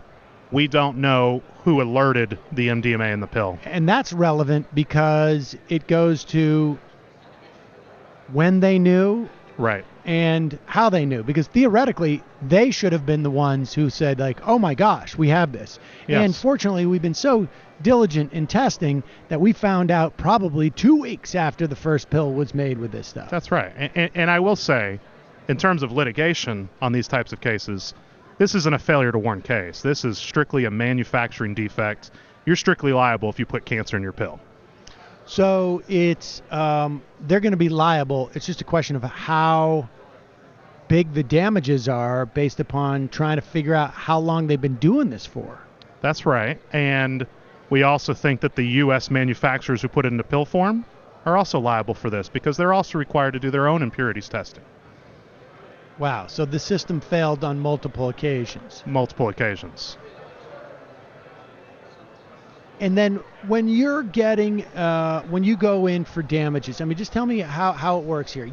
You establish, like, is it a case closed? Is at least one part of the case closed on day one where it's like, yeah, there's poison in your pills. That's right. We don't know if one person took this or 1 million people took it. That's right. Or 2 million. Yeah. And we don't know if they took it for 1 day or they took it for 4 years. Well, we're pretty confident that there are about 1.5 million people who have taken this pill for years. Okay. And so we've already established that have taken contaminated NDMA. We feel pretty confident in that. The next part of it is, what does NDMA cause? And so what we've looked at, we've done a deep dive into the animal studies, and also there are some other studies where people are exposed to NDMA, and we believe that the strongest cases are if you've got liver cancer, if you got colorectal cancer, or if you got stomach cancer after ingesting this MDMA for a few years, you probably have a good case that NDMA caused your cancer. Okay, so most of the work that you're doing is going to be epidemiological, trying to establish just how big the damages are, not whether or not there's a claim for damages. That's right. Okay. And this is also one of those scenarios, we don't know yet whether or not this is purely an increased risk. So basically there are many other things that can cause cancer. So there's this background rate. So we're not going to know whether or not this early in the litigation, whether this is an increased risk kind of case. So you took the NDMA and it gave you a 50% extra chance of getting cancer, or if we can actually see something in the cellular process itself, like NDMA in the cell, and then be pretty crystal clear that it's the NDMA. Okay. So two things. One, is part of the damages a function of you need to in the future change your procedures to XYZ as either a stopgap to what obviously was a potential failure to execute, or as a better plan because your plan, even though it was well executed, didn't work? Well, we actually think the Chinese manufacturer is very culpable in this case. I think it's, from some of the early returns that we've seen in documents, can't talk about them yet, but I believe that the Chinese manufacturer is very culpable. I wouldn't be surprised that they knew about this problem as far back as 2016 and buried the results. Okay, so the Chinese manufacturer buries the results, but then down the line, there's supposedly other mechanisms that the people who are putting these pills together should have caught that. That's right. So what kind of safeguards comes from, does the manufacturer just develop them on their own? Or can that be something that's part of the damages? Well, the FDA has given them guidance as to the types of impurities testings that they're supposed to do. But again, this is a strict liability. You put cancer in your pill, right? You're liable for it. I'm just interested on the other end of this. That's right. Obviously, a lot of people are going to get a lot of money because of they may either have a ticking time bomb in terms of cancer, or they already may have cancer as a function of this. But for the next manufacturer of the next pill, what safeguards have been put in place that have increased or decreased the likelihood something like this could happen? The FDA has all along given guidance for how you're supposed to test impurities in these pills. And they did come up with an update in March of 2018 that, had that been followed, we feel very confident that it would have been detected in March of 2018. But we also think that if you'd followed the guidance that the FDA gave earlier than that, it would have been detected. We also believe that we have some information that some of the U.S. manufacturers, or at least one of them, had detected this impurity early on. Jesus. But we're still trying to confirm that information. And do those entities that knew about it, are damages against them? Is there treble damages for something like that? To knowingly do that? I mean, there should be criminal charges for that. Absolutely. Now, I don't know that we'll get as far as criminal charges, but there should be. But the way in which we punish that in the civil system is, punitive damages, and that will absolutely be a part of this case. Have there ever been instances where you actually have enough evidence that there was one individual who just was careless enough to write an email yeah, I know it's jet fuel. I'm speaking hypothetically. I know it's jet fuel in the baby formula that we're given, but it's just going to cost too much to take it out. So a couple of babies may get ill. They'll be okay, As a drug product liability lawyer, I see the internal documents for many of these cases. A lot of times they're confidential, so we can't release them to the public. But I can tell you there are numerous corporations where we see that very document, that sort of business decision where they put profits over safety, where there was an easy correction to it, but they looked at it and they said, that's going to cost us more money. We'll just pay the dying widows or the widows, or we'll just pay the damages of the lawsuits because that's going to cost us less money than to actually fix the problem and avoid the injury to these people in the first place. Can you ever put out documents like that redacted in a way, like so that you wouldn't know what the product was and who said it? I mean, just to see the words, I feel like. There are some litigations where we get to see that information. Where so every now and then you get into a trial, that information comes out, and the judge unseals it. So then we can actually see that information for some of the litigations. Like, as I mentioned, one of those would be the Ford Pinto back in the day. Right. But there's no other way to get. I mean, I just feel like the public, if they had a notion of just how, evil those people can be, and then, but why in that instance, like, okay, you've seen the documents, it's supposed to be private, you've either settled or the court has sealed this stuff, but why should that protect someone from some type of criminal liability? Because that to me sounds like manslaughter at best. Right. I mean, all the time. I mean, that's all the time we deal with that problem here in the U.S. system. We rarely see criminal charges for what I believe is criminal conduct. But I don't understand how that stuff is kept private within the context of that if it is evidence of a crime. Like, I can't. Right. I mean, what? How is that? Where's the reform for that? I mean, I know I'm howling at the moon a little bit here, but well, I mean, I can just tell you, as a lawyer in my area of litigation, you're probably going a little bit past my area of expertise, but I can tell you, when we start off a litigation, we want to be able to get those documents instead of having a prolonged fight as to what's confidential and what's not. So we usually give the agreement: you produce the documents to us, we'll keep them confidential. That's how it starts out. So that's about as far as I can go, other than when we get to trial, then a lot of times those documents become unsealed, right, and the documents used at a trial can become public at that time. And I suppose theoretically, if there was a statute that said, there's no such thing as confidentiality. Right. Dan and I can say we'll keep it confidential, but statutorily, if there's any evidence of a crime, Dan Nye is liable if he doesn't release it. Sure. And then you guys won't see those documents going forward. Oh, yeah. We would obviously have to release it, but then we would have that issue in the first place. Would we ever even get those documents? So where can people hear more about the status of this? The drug is out. Where can people hear more about the status of this? Yeah. Well, I would. You can obviously see it on our webpage, levinlaw.com. That's LEVINLAW.com. And we'll keep it updated. Has this been in the press? Oh yes, absolutely. CNN's been reporting on it. Zalastran. And many other Ring of Fire reports on it all the time. So if I've taken Zalastran for a year, what do I do right now? Well, Valsartan. Excuse me. Yeah, Valsartan. And if you've been taking it for a year, I highly urge you to go see your pharmacist. It's possible that you have the contaminated NDMA in your Valsartan, but you don't know about it.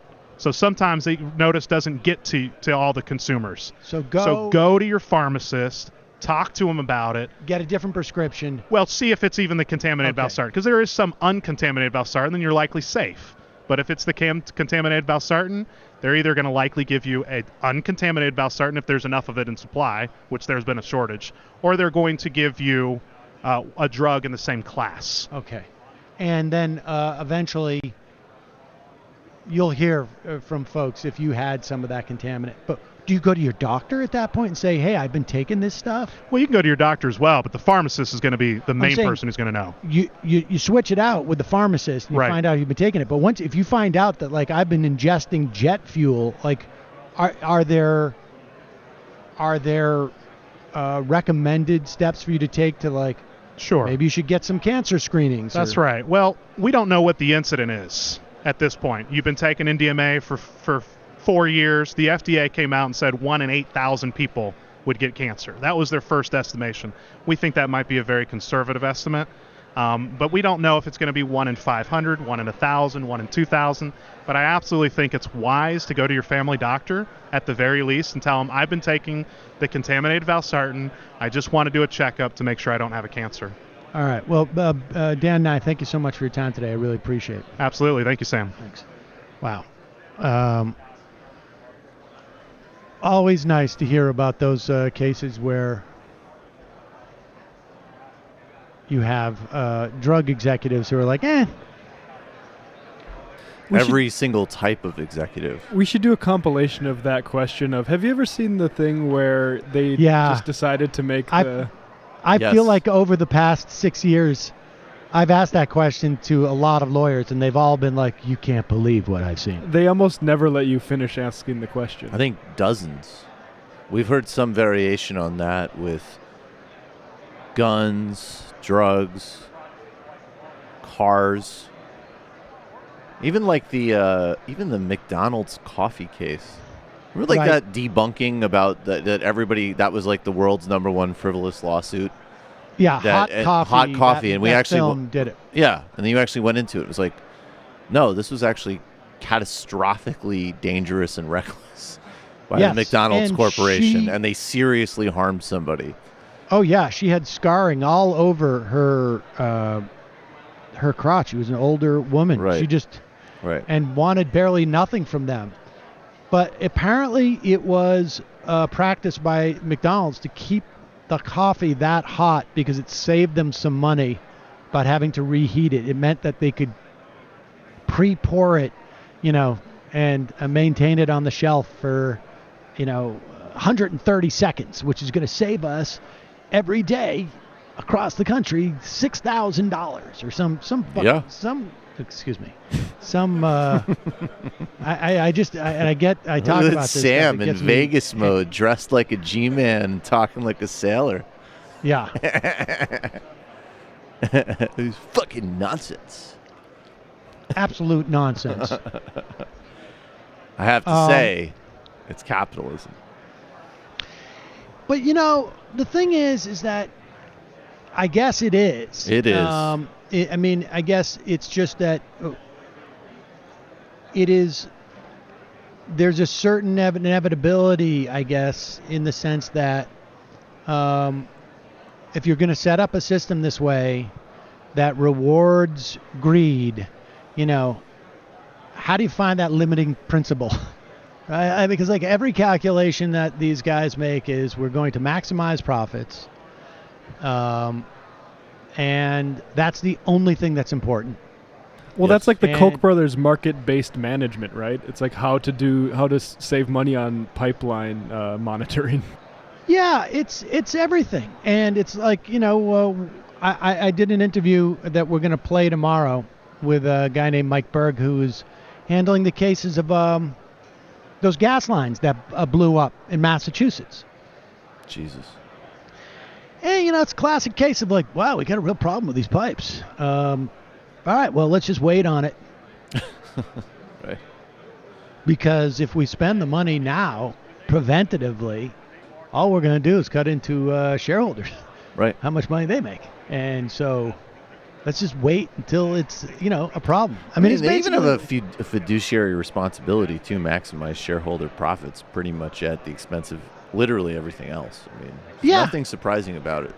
I mean, if you have a roof, right, on your house, and it's a 25-year roof when you bought it, and you're 25 years out, everybody knows that what you're going to do is like, well, just because it says it's a 25-year roof doesn't mean that I got to switch it now. I mean, I'm going to wait until it becomes a real problem, and then I'll fix it. Like, if a couple of shingles start falling off, and then I know it's a real problem, then I'll fix it.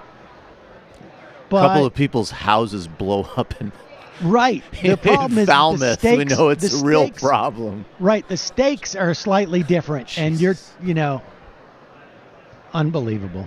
I don't know. Do you have more guests coming? No, I don't. So let's dig into some of the sound. I mean, maybe we could go into the fun half. Now we might as well. Okay. So we're going to go into the fun half. We'll take some phone calls. We'll play some more sound. You can IM me at via the app. Do you have the IM on your end? I do. Okay. I should tell folks right now that we're still, working on the. I think the iOS app is almost done. We had some problems with those son of a guns at Apple. They love to make money. And so they did not. Love money. They basically said, like, you have to give us a way of making money with your app. Money. And I was like, come on. aren't you guys making enough money? Can't you just let us have our app? But no. So we're working building out them something. a mini tax haven. Exactly. Just to contribute to the overall haul so that everybody plays their part in helping Apple. It's funny to think of Apple's power in this position and then people think the free market is something that exists. What's that? Like the Apple can just decide whether we can have a become a member button on the app, and then we act as if a free market actually exists. Well, you could just not use Apple. Well, but this is a perfect example of an antitrust problem, because when you have market concentration like this, I think this is monopsony. I don't know. I'd have to work out that. It's definitely dynamic. a form of monopoly. There's no doubt about that. Yes, and they own the playing field, and so you got to give them a cut. And they could say, "Oh, you could just do it on Google." But the problem is that you guys have been so successful that you've now cornered the market. Now, they of course didn't get their success exclusively without any type of government or societal help. Like cheap labor? But even if cheap labor, there's stories illegally of mined minerals from Congo. Yes, immigrants apparently putting together stuff early on in Silicon Valley, which I had recently read about. But the bottom line is that that's why we have antitrust laws. That's why society has decided you shouldn't have the ability to control markets and or politics because of your size. Now, of course, they also hid money off overseas Ireland and raised their cash. So, I mean, screw them. But for the meantime, they're screwing us. So that's what that is. Right. All right, we're going to take a quick break. Head into the fun half, 646-257-3920. I will be back. For those of you, we'll go into the fun half. For those of you on the free show, we'll be back tomorrow with a similar program. David Pakman is here in Vegas, and I'll sit down with him to talk a little bit about politics too. 646-257-3920 is the number, and Michael, you'll call in there, and I'll look at the. Okay. All right. See you soon. You are in for it. All right, folks. 646-257-3920. See you in the fun. Are you ready?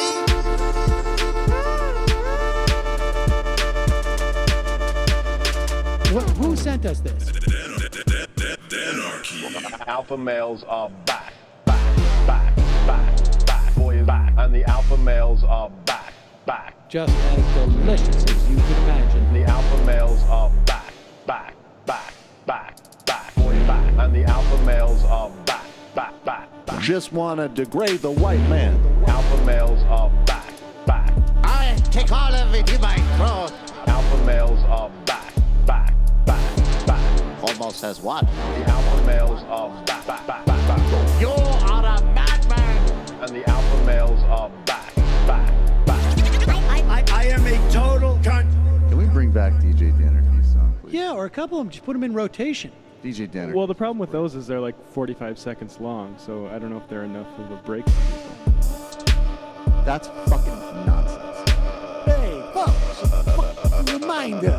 I do not have Parkinson's. And the alpha males are psych. Fuck them. Almost has what?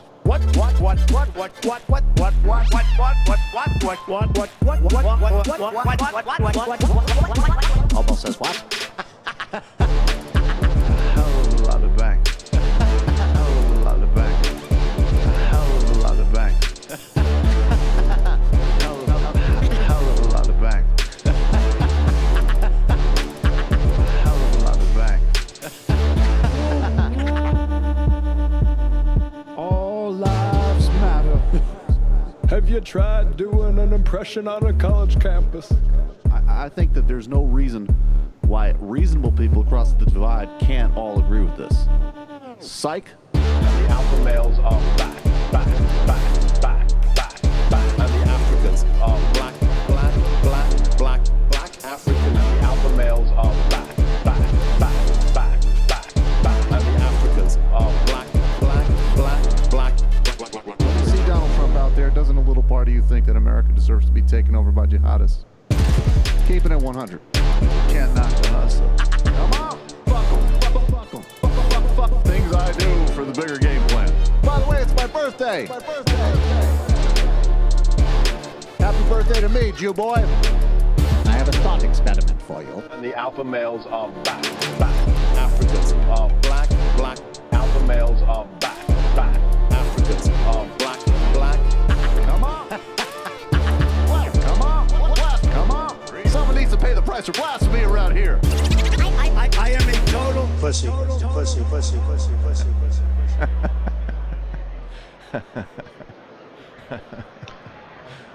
We are back. This is the fun half, ladies and gentlemen.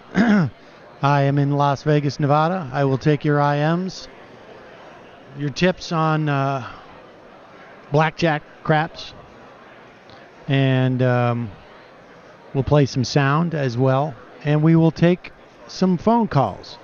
In fact, let's go to those calls now. You calling from a 301 area code. Who's this? Where are you calling from?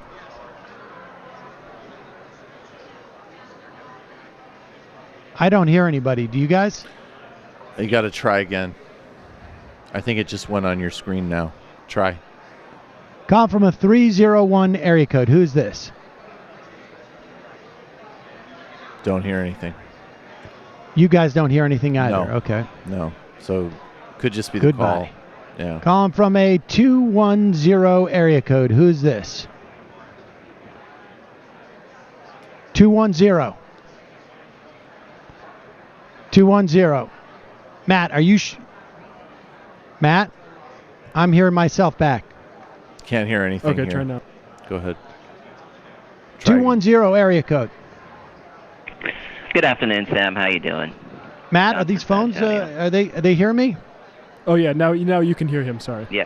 All right, sorry, go ahead. John, is this John? Yeah, it's John from San Antonio. How you doing, Sam? Good afternoon. I'm doing good. Hi, John. What's on your mind? Yeah, in the latest NARAS poll that came out yesterday, Republicans who say that the midterms are very important to them have increased their numbers from July from 68% to 80%.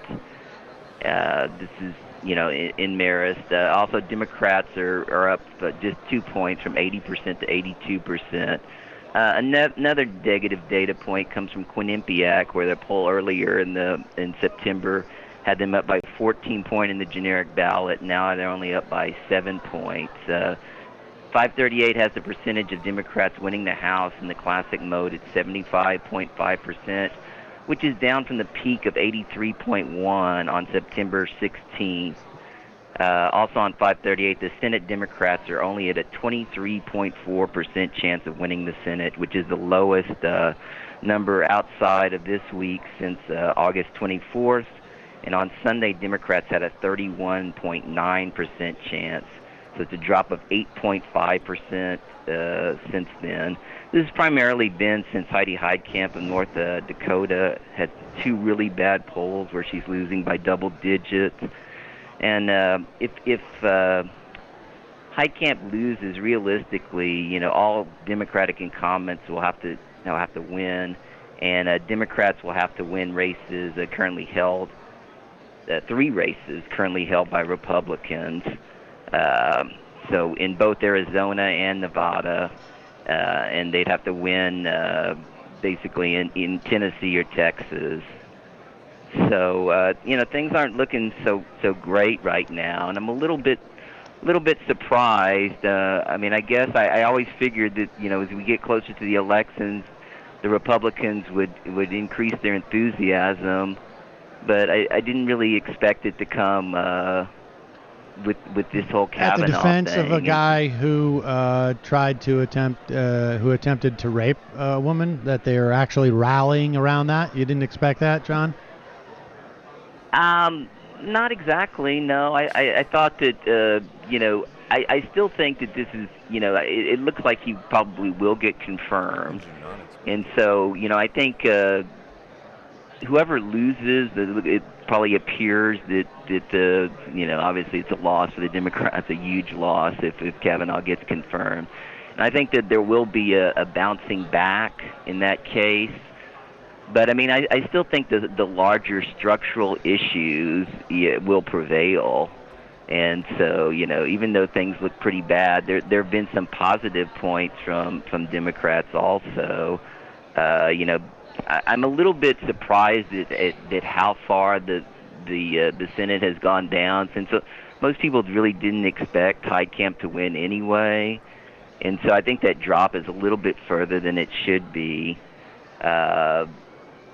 But I'm not really. I mean, if you look, like there were just 8 races that Charlie Cook moved towards Democrats. There was just some LA Times polling that came out with California House races where California did really well. Now they're actually using a new form of polling, which is they have email addresses of California residents. And they're sending them questionnaires to get their polling. And one thing that I thought about that is that, older people don't have, access to computers quite as much as younger people. So that may skew it a little bit towards the Democrats. But I mean, those are there have been some positive points for Democrats, but I mean, generally it's been, the last 3 weeks has not been great for them. And, I guess I am a little surprised, really. I mean, I still think, they'll definitely take the House, and the Senate was always going to be a hard thing to happen.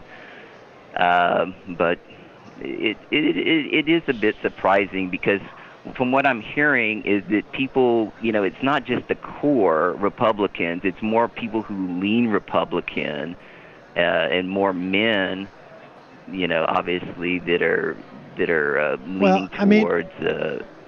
Look, this is completely consistent with what we know about Republicans. And to a large extent, we have gone through a period of time where we thought, and I don't know what's going to happen with Kavanaugh, and I do think that there is reason for Mitch McConnell to be somewhat nervous or want to avoid passing somebody in the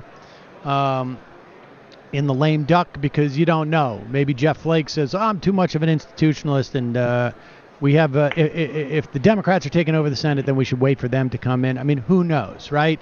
Those are factors that Mitch McConnell would like to avoid. Who knows whether or not he could overcome them. But, I mean, so much of this, folks, and I appreciate the call, John, we'll see. So much of this was predictable 2.5 years ago and more. If the Republicans win, and they have the presidency, and they have the Senate, and not as relevant in this instance, but they have the House, to some extent, it's relevant. They're going to put on the court the worst of the worst. This was obvious from day one. There's no mechanism that the Democrats can do. There's no magic. The idea that it's gotten this close with Kavanaugh, I think, largely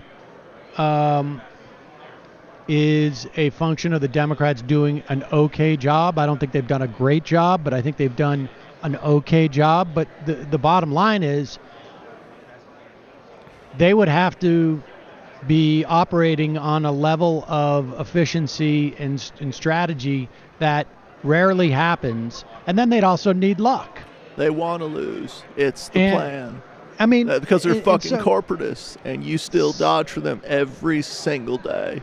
Right. I mean, they're fucking corporatists. Idiots can say that, like, oh, why didn't they suspend the Senate rules and get a hovercraft? Did you say that Ocasio-Cortez said that she's going to vote for Andrew Cuomo? Right. I rest my Case. Calling from a 585 area code. Oh, hi, Sam. Is having fun in Vegas? I was gonna say this is Anita calling from the Finger Lakes. Hi, Anita. What's happening? I just wanted to say that as for yesterday, I hear that Steven Crowder avoids death by chocolate ice cream at all costs because there's death in the name. And also, I've been listening to dudes talking all week about this whole Kavanaugh appointment, and I feel like good that there's a lot of support for women, but on the other hand, I feel like there's still just not enough of our voices out there, and these idiots in Congress aren't doing anything to help. They pretend they don't know, the sexual terminology is used. They pretend like they don't have a Google machine. It's a huge scam, and we're all just so mad. We're all seething. My teeth are being chewed down to nubs thinking about this, grinding. I just think like it's to the point where you have to realize that this is all about a power play, and that you have to hang on to this crazy, out of control, merry-go-round, because if you let go, if you stop paying attention, that's what Putin did. He rapid fire gave all these, edicts and orders, and he tore down norms, we don't need to look at hang on. Anita. We don't need to look at Putin to know that we are the pace of stuff that is happening in this country is out of control. I appreciate the call, Anita. Thank you. I certainly. I'm always in a constant state of agitation. I think I've slept probably 3 hours in a row, maybe at any given time over the past 2 weeks because of this Kavanaugh stuff. Anecdotally, the vast majority of women that I've talked to about this are just incredibly angry. And it's exhausting. It's exhausting for people. And yet, it is crucial, like Anita says, to pay attention because it's only going to get worse. It's only going to get worse. And the importance of the judges, we just had this case. Excuse me. You all right? Yeah, I'm all right. I'm a little short of something to drink here. Okay. But we just had a case where federal judges basically halted the Trump administration's plans to throw 300,000 people out of the country who are here because they came from a country that was ravaged either by war or by natural disaster. They came here, they had kids. They came here because they had kids who were already here. And the idea that we rip apart these families for absolutely no reason. By all accounts, these people function within society at a as high, if not higher level of contribution as citizens. And so there's no reason to do it.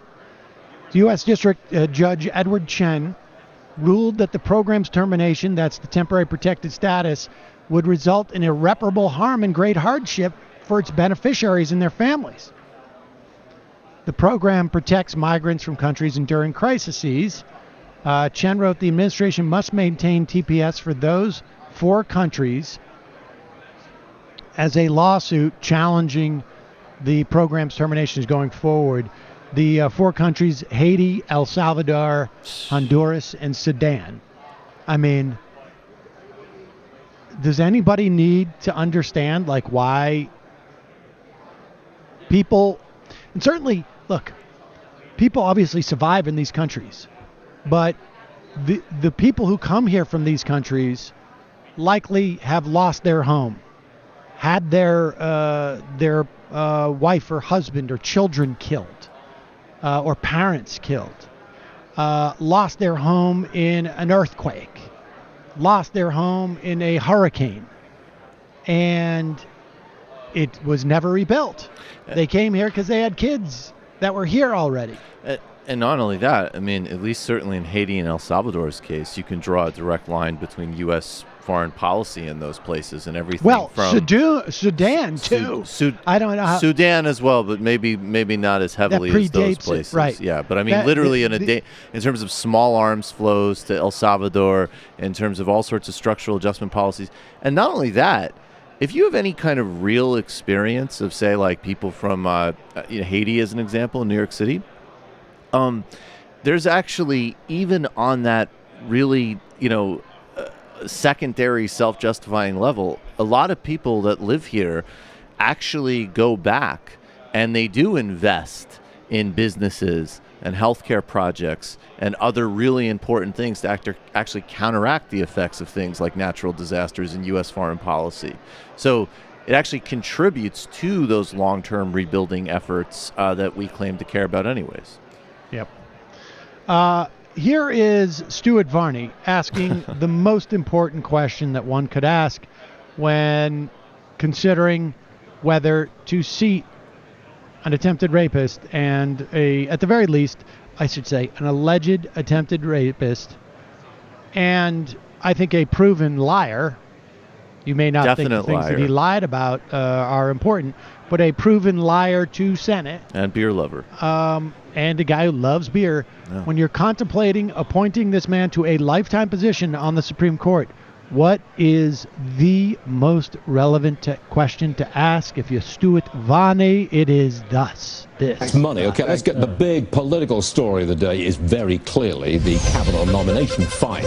I want to know, how do the markets react if and when he finally gets confirmed? Let's take it one way or another. Professor Brenberg. Okay, suppose he is, if there's a vote Saturday and he's confirmed, what does the market Markets do? have been expecting that. I don't think you see much except for a sigh of relief and let's move on. I think they've been baking this in. That's why you haven't seen the reactions throughout the process. What happens if he is not confirmed? That's where markets get nervous because it means political intimidation is winning the day. The rule of law is out the window. Guess what markets depend on? The rule of law. I think they get nervous about that because that spells consequences not just for Supreme Court, but any other policy the left doesn't like. That's going to give markets a little bit of something to think about here.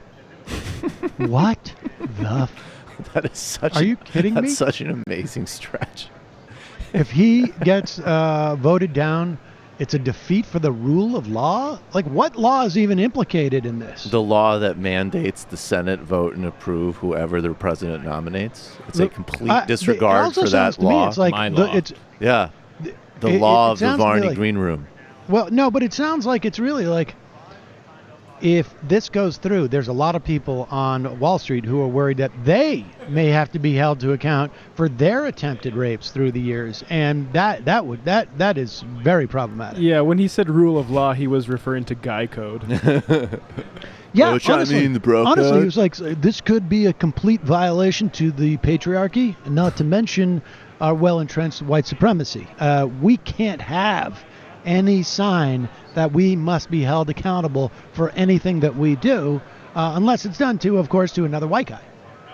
And then, of course, we defer to how much money does he have, how much money does the offender have, we and then we handle it that way. Easy way to the money.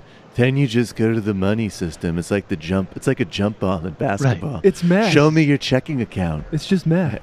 it's math. It's a round robin. Okay, so white guy meets black guy, white guy advances. White guy meets black woman, well, forget it. White guy advances.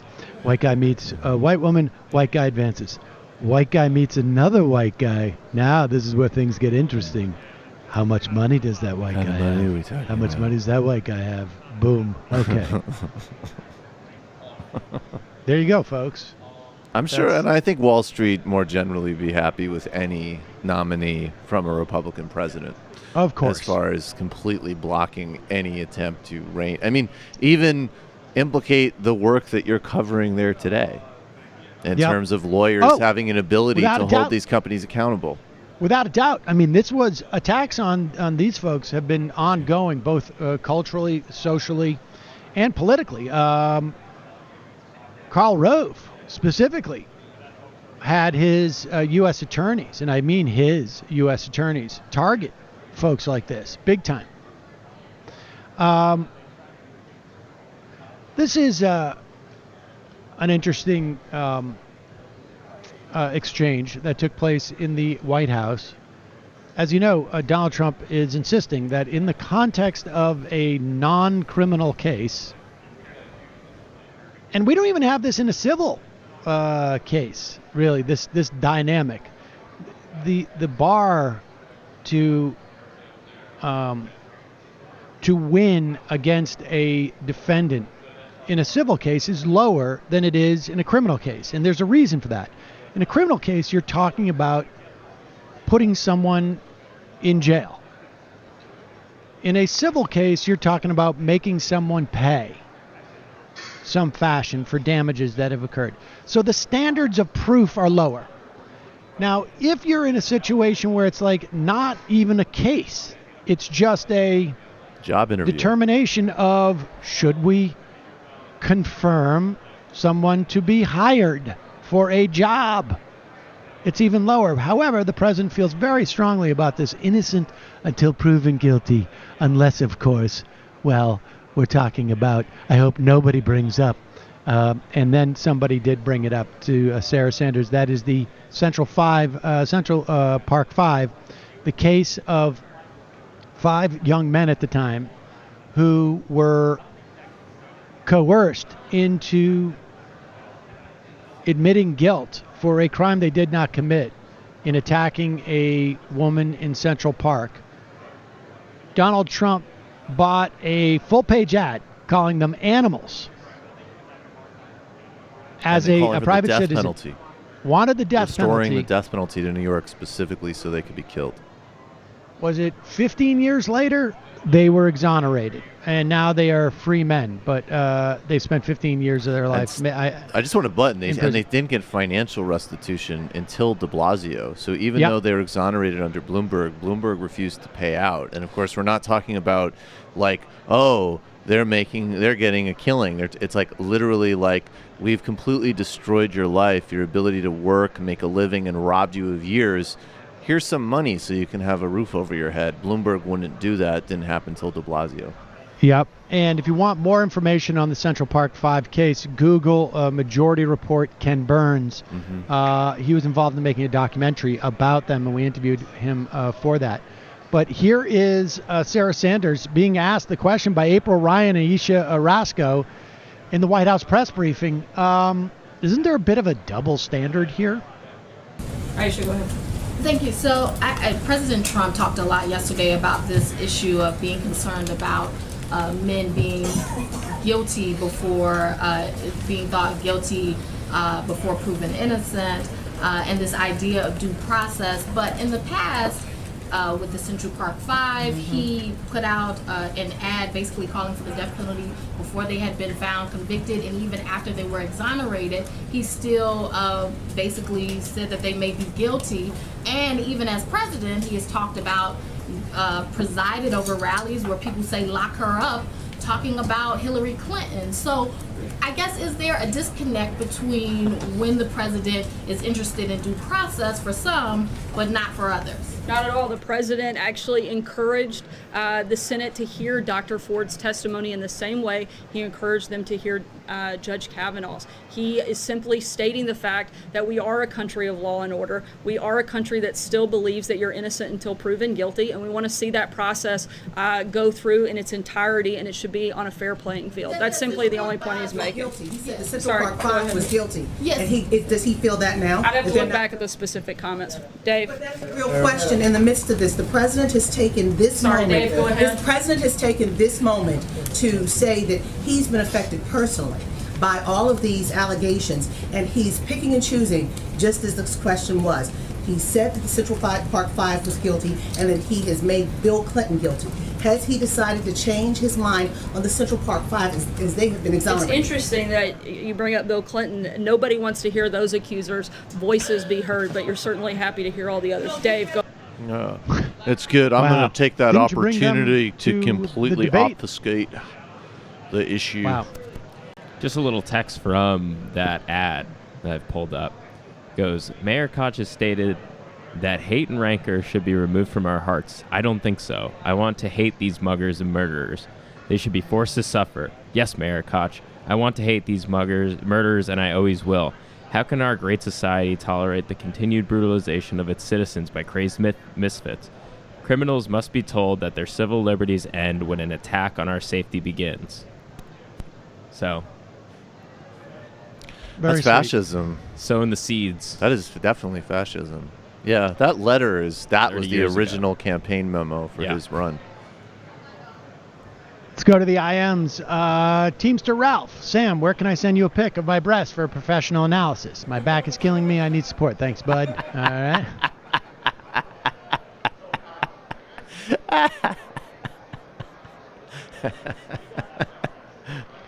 I don't know. Did you hear the bit yesterday about you interviewing a bra torts lawyer? No. What we discovered in Discovery, Sam, was just shocking. These things, the velocity. Snap off at 200 miles per hour. Snap off. That's the velocity of a Serena Williams serve. That's what we discovered, Sam. Oh, my God. Now, were there any memos where these bra executives said they knew, but they didn't care? Stephen Crowder, clarifying Anita, Stephen Crowder avoids death by chocolate cake recipe because it has death in it, like he thinks the National Socialist German Workers' Party is left-wing because it has the word socialist in it, I see. Stephen Crowder. That was a good joke. We're going to talk more about Stephen Crowder in the coming days. I'm not going to do it now. But Stephen Crowder, I can say, my sense is he's the type of guy who talks a big game. But when it comes to putting his money where his mouth is, or frankly, even putting his mouth where his mouth is, he's a little bit, let's just say, timid. That's all I'm going to say. I'm not going to say anything else right now. Hope we're not being unfair. I'm not going to say what I'm referring to. Hope we're not being unfair. I would normally hope I'm not being unfair, but in this instance, I know for a fact I'm being more than fair. I'm being more than fair. And so Stephen Crowder, he talks a very big game, but he plays a very small game. Very small game. Check it on Alexa. We will talk more about that. Dr. Chaos. Since Kavanaugh is such a crap show, and either way the GOP is going to put some conservative with an equally terrible judicial record, is it actually advantageous to put Kavanaugh on the court and impeach him as soon as possible? Nominee that isn't a hot mess wouldn't necessarily have any grounds for impeachment in their past or confirmation hearings. I always get very nervous about sort of like these grand schemes that involve like so many variables. Speaking of which, like, hundreds of variables in the form of like Democratic lawmakers, that I get a little bit nervous. My feeling is you fight the fight that's in front of you, right, and try and win it.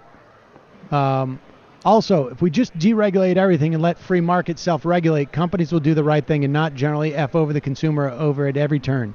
Libertarians are the flat earthers of economics. Yes, that's good.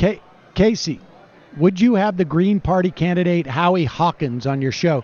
What is he running for this time? Is he running for governor in New York? I don't know. I'll look it up. I would have to say highly unlikely. I need to know what he's running for.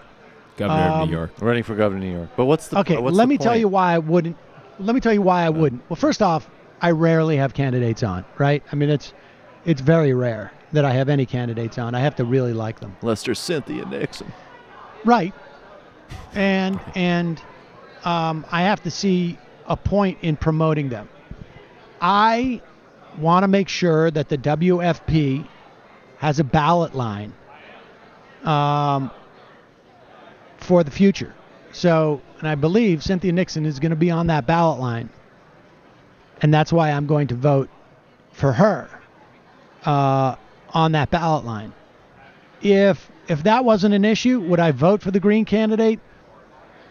Probably, but it's just a vote against Cuomo, and I'm confident of him winning in that situation.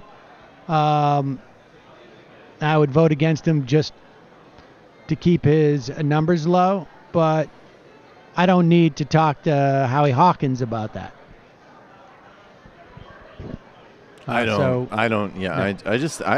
would really hope that people could take whatever energy they're putting into the Green Party and turn it into something much more productive, whether that be outside of electoral politics or inside electoral politics. But that experiment's dead. Yeah.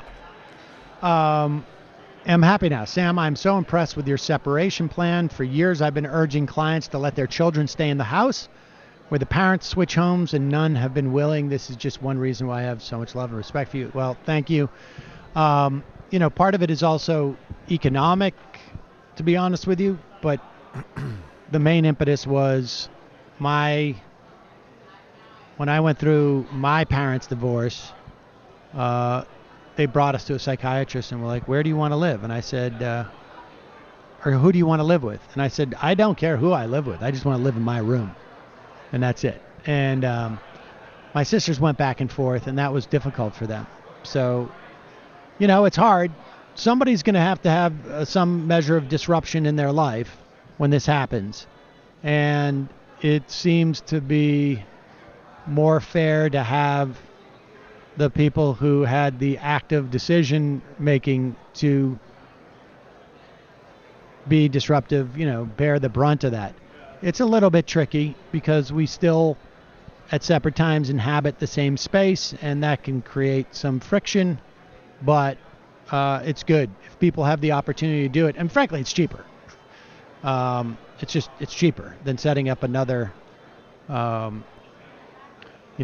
full household to have like a smaller one, in New York. So, Guy Man, does anyone in the MR crew have any thoughts on David Polis running for governor in Colorado? Jared Polis. I would vote for him. I've heard some good. Isn't Jared Polis? I think he ran to the left, as far as I understand. And is he an out man? I think he seems like a decent candidate. I haven't followed it that closely. Yeah, I haven't followed it that closely either. I don't even know who he's running against at this point. But North Carolina Republicans were spreading fake picture of Dr. Ford, saying she's too ugly to rape. The right is the lowest of scum. That's really nice. I get a bad feeling that the Dems not accepting this farce of an FBI investigation would give Republicans false license to deny findings they don't like in the Ellison investigation. Kami Clarkson, I can't believe Sam is talking to a creepy porn lawyer from Ohio. Trump change, male dominance poem. First they came for the child molesters, and I didn't speak because I'm not a child molester. High Camp's a no on Kavanaugh, so she's voting her conscience. She's bullworthing it, Sam. Wow. Look at us. Look at that. Check the North Dakota, baby. Check the IMs. Well, look at that. Good job, Matt. Matt, You're welcome. Matt, how did you get a line on Heidkamp? Well, Yeah, what did it, Matt? Tell us the story. I sent her some hot dish with a strongly worded letter. Oh, folks. We got a couple of matters to settle their Senator Heidkamp. Well, that's excellent. All right, folks, it's public now. So, and maybe we'll do this on the free show tomorrow, but members will hear first. I will be debating Charlie Kirk at Politicon. I will tell you the backstory. There was someone else I was hoping to debate at first. I didn't know that Charlie Kirk was available. I wanted someone who was more in this kind of space, right? Charlie Kirk is a paid operative by the right-wing slush machine. That's fine. But one of the things I would rather do is go to someone who is fan-supported so that I could have his fans expose him to his fans as being a lightweight. Not bright. Even if he lifts a lot of weights, still a lightweight. I'm talking about intellectually and politically and whatnot. But Charlie Kirk will suffice for the time being. He has no constituency. He obviously is very good at managing up, and that's why he gets paid whatever money he does from these right-wing. He's on the right-wing dole. That's fine. But I will debate Charlie Kirk. Apparently, the title of the debate is President Trump helping the middle class. I had understood that they were going to have a second part of that, and if not, what would be better, so that I could offer some suggestions as to what we should do. But I don't feel inhibited by that narrow question.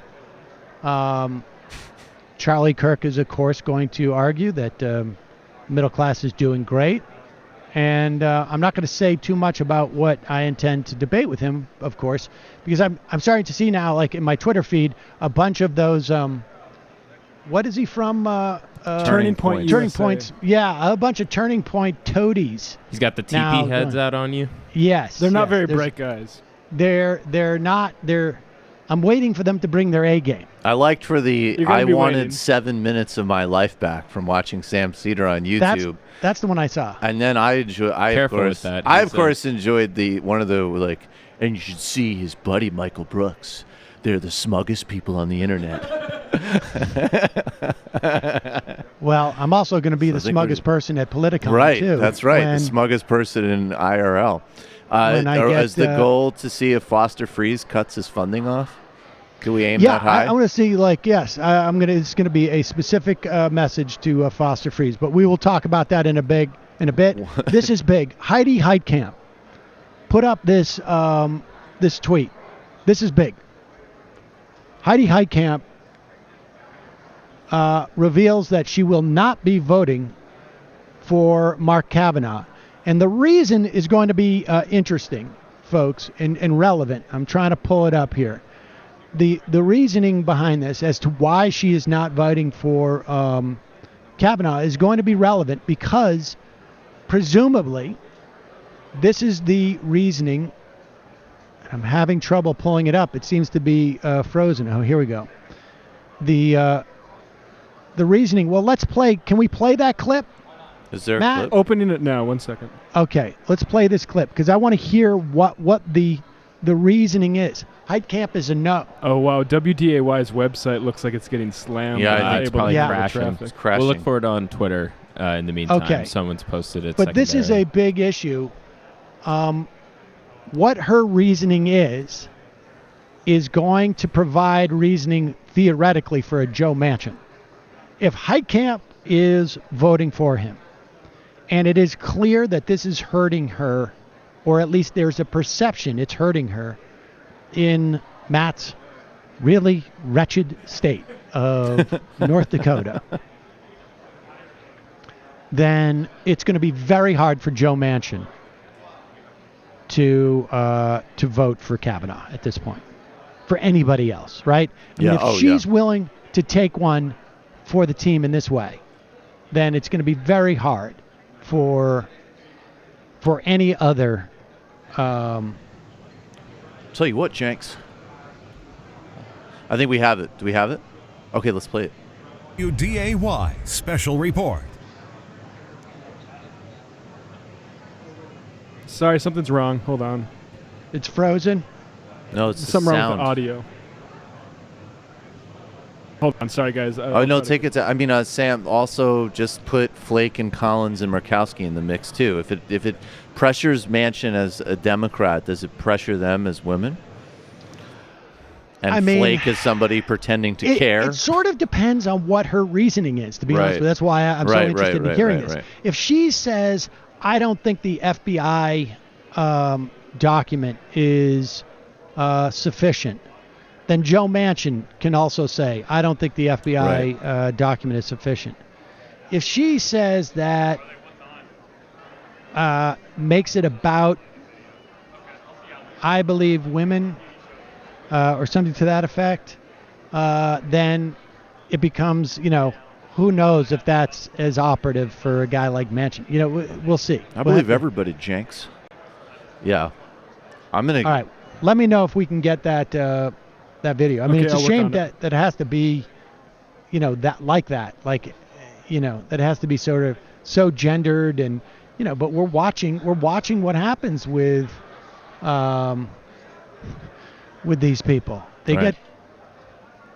It's calling from a 559 area code. Who's this? Where are you calling from? Hi, this is Nathan from Fresno, California. Hello, Nathan. What's on your mind? Wow, never done this before. Well, first of all, thank you guys for the show. I love it. Try to listen to it as much as possible for the past couple years. I just wanted to call in and talk a bit about my congressman, Devin Nunes. Okay. Yeah, there's this, Devin Nunes, aside from the Russia stuff, he's quite a character, from investing in wine companies, apparently through extravagant yacht parties featuring underage hookers and cocaine. He's slamming our local paper, the Fresno Bee, as a deep state communist propaganda organ, despite endorsing him in every election he's running until now. But there's this really interesting piece recently in Esquire. I don't know, when I heard about it, I thought, maybe this is the kind of thing I would hear on Majority Report. Yeah. Hello? Hello. Is this the one about his undocumented immigrants? Yeah. I was wondering. I don't know. I read it. I thought, wow, this is something we definitely have on. Yeah, we will.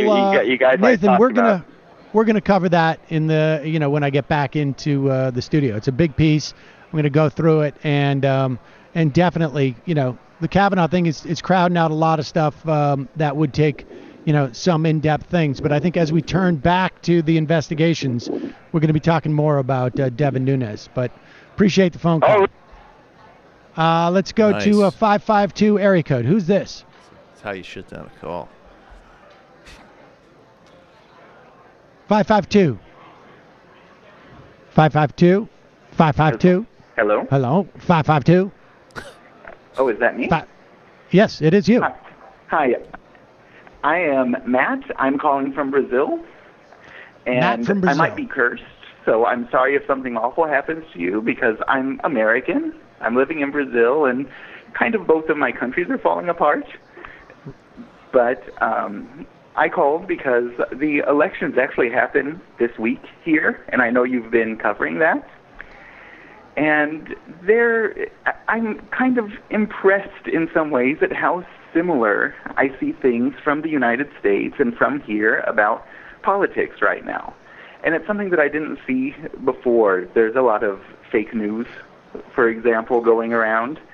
Some people saying that Bolsonaro, the far-right fascist person, is going to win in the first round, which I haven't seen any polls to indicate that, but some people like to think that's the case. And it's kind of a scary situation here. I live in a very conservative area of the country. A lot of the bigger cities are conservative. I live in a state capital, very conservative. And there are calls from Bolsonaro and others that, like him, that want to torture people who are against him.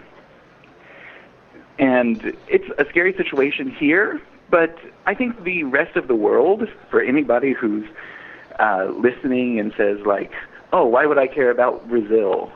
Well, it's a big country. It's in the Americas. It's kind of an important place. Right. Well, That's why we've been covering it, yeah. Yeah. Appreciate the call. Thank you. There's interesting to see the parallels. Calling from a 213 area code. Who's this? Where are you calling from? Hi, this is Terrence from LA. Terrence from LA. What's on your mind? I wanted to talk about the Inspector General report on the Adelanto Detention Center. So, just reading that report yesterday and some of the articles and videos that covered it, including yours, even as a very cynical person who has no illusions about U.S. empire and crimes against humanity, some of the details in that report just really affected me. A lot of things haven't. Yeah, just tell people what the report is if they hadn't caught up with it. Okay, yeah, the DHS Inspector General did a I guess, a random inspection of one of their facilities in California, and they found just some like awful basic deficiencies, such as there's inadequate dental care, and there was a report of one of the dentists saying that if detainees wanted good oral hygiene, they could use like the threads from their socks. There was with the nooses and reports of guards making fun of detainees, calling them suicide failures and mocking them. And I don't know, just like knowing how horrible Trump is and everything, this particular story, and I don't know if it's like a combination of everything that's been going on this week, it really. All right, well, we lost you for some reason, but horrible story, disgusting. I think we seems to me on its face a violation of the Flores Agreement as to the conditions in which detainees can be kept. I mean, it's disgusting. It's disgusting. I don't know. It's disgusting. I don't know how else it can be characterized. It is a national shame, among others. And, at one point, people can be talking about Trump, but it's the country. It's the country. Period, yeah. It's a country, and it's certainly one And I will say this, party. too. Heidi Heitkamp, maybe if she went in and offered a more progressive program in that state, it would somehow convince people that they should vote for her. But you look at the evidence, and it appears that what they're voting on is less about economics and more about their sense that, like, we don't want white people to lose their privilege. Well, North Dakota is especially tough because they haven't been hit as hard by the recession because of the oil stuff the entire time. So it's a lot of people that aren't as economically, a lot of white people that aren't as economically, worried as other people. Although the pre-existing condition stuff was causing Kramer a headache, so people aren't entirely, feeling economically secure. All right. Well, listen, I got to wrap up. We'll be back tomorrow. We'll take more phone calls, do more sound, and have more interviews from here. Did you just hang up on me? Yeah. Oh, sorry. Oh. Sorry, Not I hung on up me. on on the system. On the phones. Yeah. Okay. All right, folks. We'll be with more tomorrow. Don't forget, you can support this program by going to join the Majority Report. Well, it's too late. You guys are all members. They're already anyways. joined. All right. We will see you tomorrow. It might take all the strength I got to get to where I want, but I know somehow I'm gonna get there. I wasn't looking when I just got caught between the truth and the lie bar, but finding out won't make me feel any better. Yeah, I know the clock is ticking, but the meds are gonna kick in, and my pilot light shining bright. I guess somewhere the choice was made for the option where you don't get